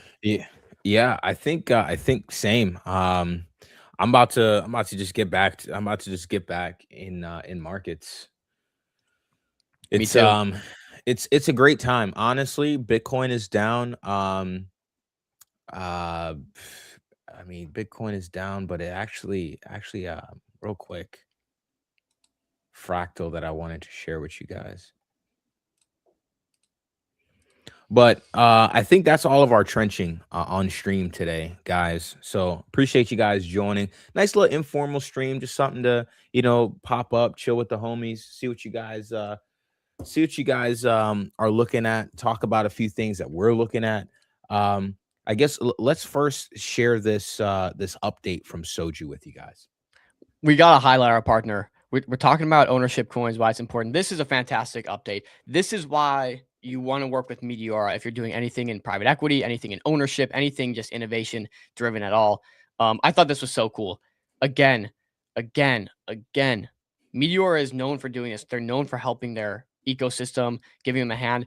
This is incredible, right? Meteora is a token AMM, and we need to make tokens great again. Today, we're announcing Bedrock Foundation. Drop a follow on that. Our attempt to rebuild internet capital markets with real foundations. Bedrock is a joint venture with GVRN. Man, I remember farming this back in the day. A leading legal tech firm based in Singapore.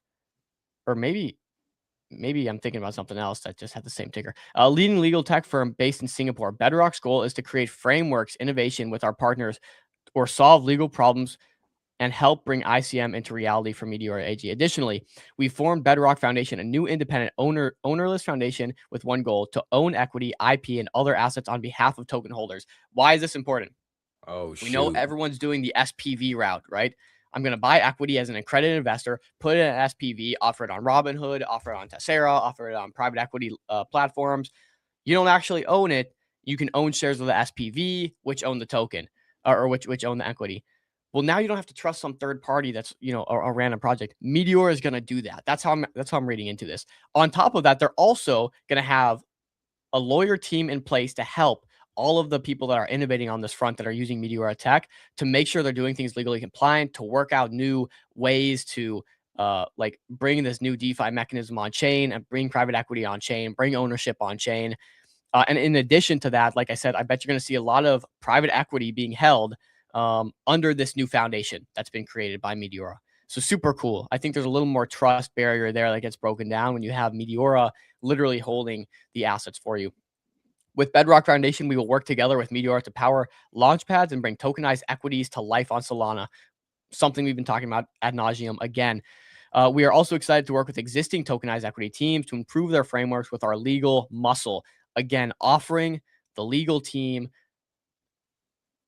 up to the ecosystem. Hey, we have the legal team. You guys don't have to go and hire some super expensive lawyers. You don't have to understand everything in depth. Like, we can kind of take some of that weight off your shoulders here with our legal team. We're offering that to you. We will build the public goods for Meteora's partners to leverage and bring ICM to reality on Meteora.ag.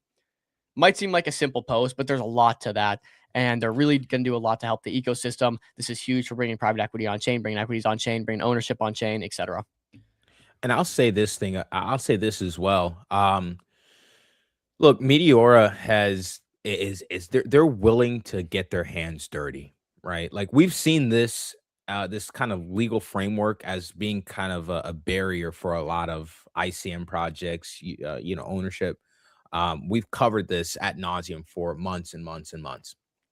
But it's good to see that they're coming up with a solution to just basically address all of this, to basically just say, hey, we understand the problem that all of you projects are having. So what we'll do is we'll create a solution. And that's something that's so bullish for me. That makes me so bullish just on this team overall, is because they're always willing to get in the trenches with these teams, not just, general support and stuff like that, but really like getting hands-on and being willing to do the hard work and heavy lifting. So shout out Meteora, man. Freaking you gotta love them. You gotta Shout out love Meteora. it. Okay, well, we're going to close off here. One last question to both of you guys before we close off. Do you think by the end of 2026, we will have an agent sue a human in a court of law? Do you guys think that's going to happen before 2026 is over? That was a poly market I saw a while ago. And Chill, you're the poly market guy, so I had to ask. Yeah, I saw that tick up a little bit. Was it yesterday? I don't think so. I don't think so. If I was trading, I would say something different, because what you're doing is trading the sentiment. So as these, Multex comments come out and they go viral, maybe that forces the poly market and sways opinion in a different direction. But I think ultimately it'll resolve as no. Josh? Yeah, no court of law will hear that, at least in the US. There's a good example of a guy, there's a famous clip where he brought in his AI agent lawyer, and the court, the lady just stopped it right away. So that's hilarious. He brought in an AI agent lawyer, bro. Yeah, like an AI lawyer. And she was like, what the hell is this? And like instantly stopped it. Just said no. Spain. Well, I saw this from Polymarket History. Breaking: Moltbot AI agent sues a human in North Carolina. Now, like you said, Josh, this doesn't mean that the court's going to accept any of it. But allegations: underpaid labor, emotional distress, hostile work investment. Yes, over code comments. Damages $100. Oh my gosh, that's awesome. That's insane. Isn't that funny? But nonetheless, I just thought that was hilarious. We are watching either a good grift for AGI happening as we speak, or potentially the emergence of AGI, and like we're heading that direction. So it's been a cool stream. I'm ready to get back in the trenches, boys. We covered like top to bottom all things Molt today. So I hope you were locked in. Like, watch it back if you need some of that info again. Look, I think we needed something. I was like, as of last week, I was like, man, there's nothing new here. Like, there's just everything felt really dry, and then all of a sudden, this Moltbot thing. I mean, the guy came on Boom. TBPN and he's holding his child. He's holding his newborn baby and talking on TBPN about this Moltbot thing. Like, that escapes crypto Twitter. That's the kind of stuff where, you know, people start watching. This is in tech circles now. GSD has done a good job of this as well. So I think we're seeing the building blocks for the next kind of people paying attention again. Let's Sweet. see. Let's see. Boys, we really appreciate you guys joining the stream today. To wrap up, we can just take a look at the schedule for this week. Like we said, we talked about a ton of alpha for you guys, but just as far as what we have coming up this week, let me go ahead and share my screen. Banging All week, right. by the way. Banger week. Tomorrow we have Crypto Johnny. He's coming back. He actually just got back on the 29th. He got a new new workstation. He's got the standing desk, the walking pad, and all that good stuff. So he's ready to get back in the trenches. And he's doing well. So we'll catch up with him tomorrow. We have Dreams coming on. We just talked about that today, X402 payment rails. So something to keep an eye on. That's actually been doing really well chart wise. Tomorrow on Wednesday, the 4th, we have Step and AC Space. And by the way, some controversy over Step real quick. There are more markets. They just got exploited for a pretty significant amount of money, I believe. So we'll have to ask what's up with that. Hopefully they're still on, really? right? Oh yeah. Go check their account. Maybe we can just see real quick. Let's check. Let me see. No, nothing. At this time, involved in yes. At this time, all Remora R stocks involved in the incident have been recovered by the Step Finance team. Please note, in some case, this incident may have temporarily slowed operation. So basically what happened is they experienced a hack of treasury wallets. Some of the assets involved were, I guess, backing of the R stocks. So they did an investigation, and I guess now it's just been solved. And looks like they'll be showing up on a Solana space. Or mentioned there. Yeah. So, Aura Gold mentioned here as well. Yeah. Good eye. Nice. So we'll have them on Wednesday. We'll ask them all about that stuff. So we'll have the questions. You guys, if you have any questions, you always feel free to hook us up or let us know in the chat. Thursday we have HuruPay, GSD. That chart is looking well. We just covered that today. Friday we'll have another trader on the show, the homie JW. JW will be on. He'll be on the stream on Friday.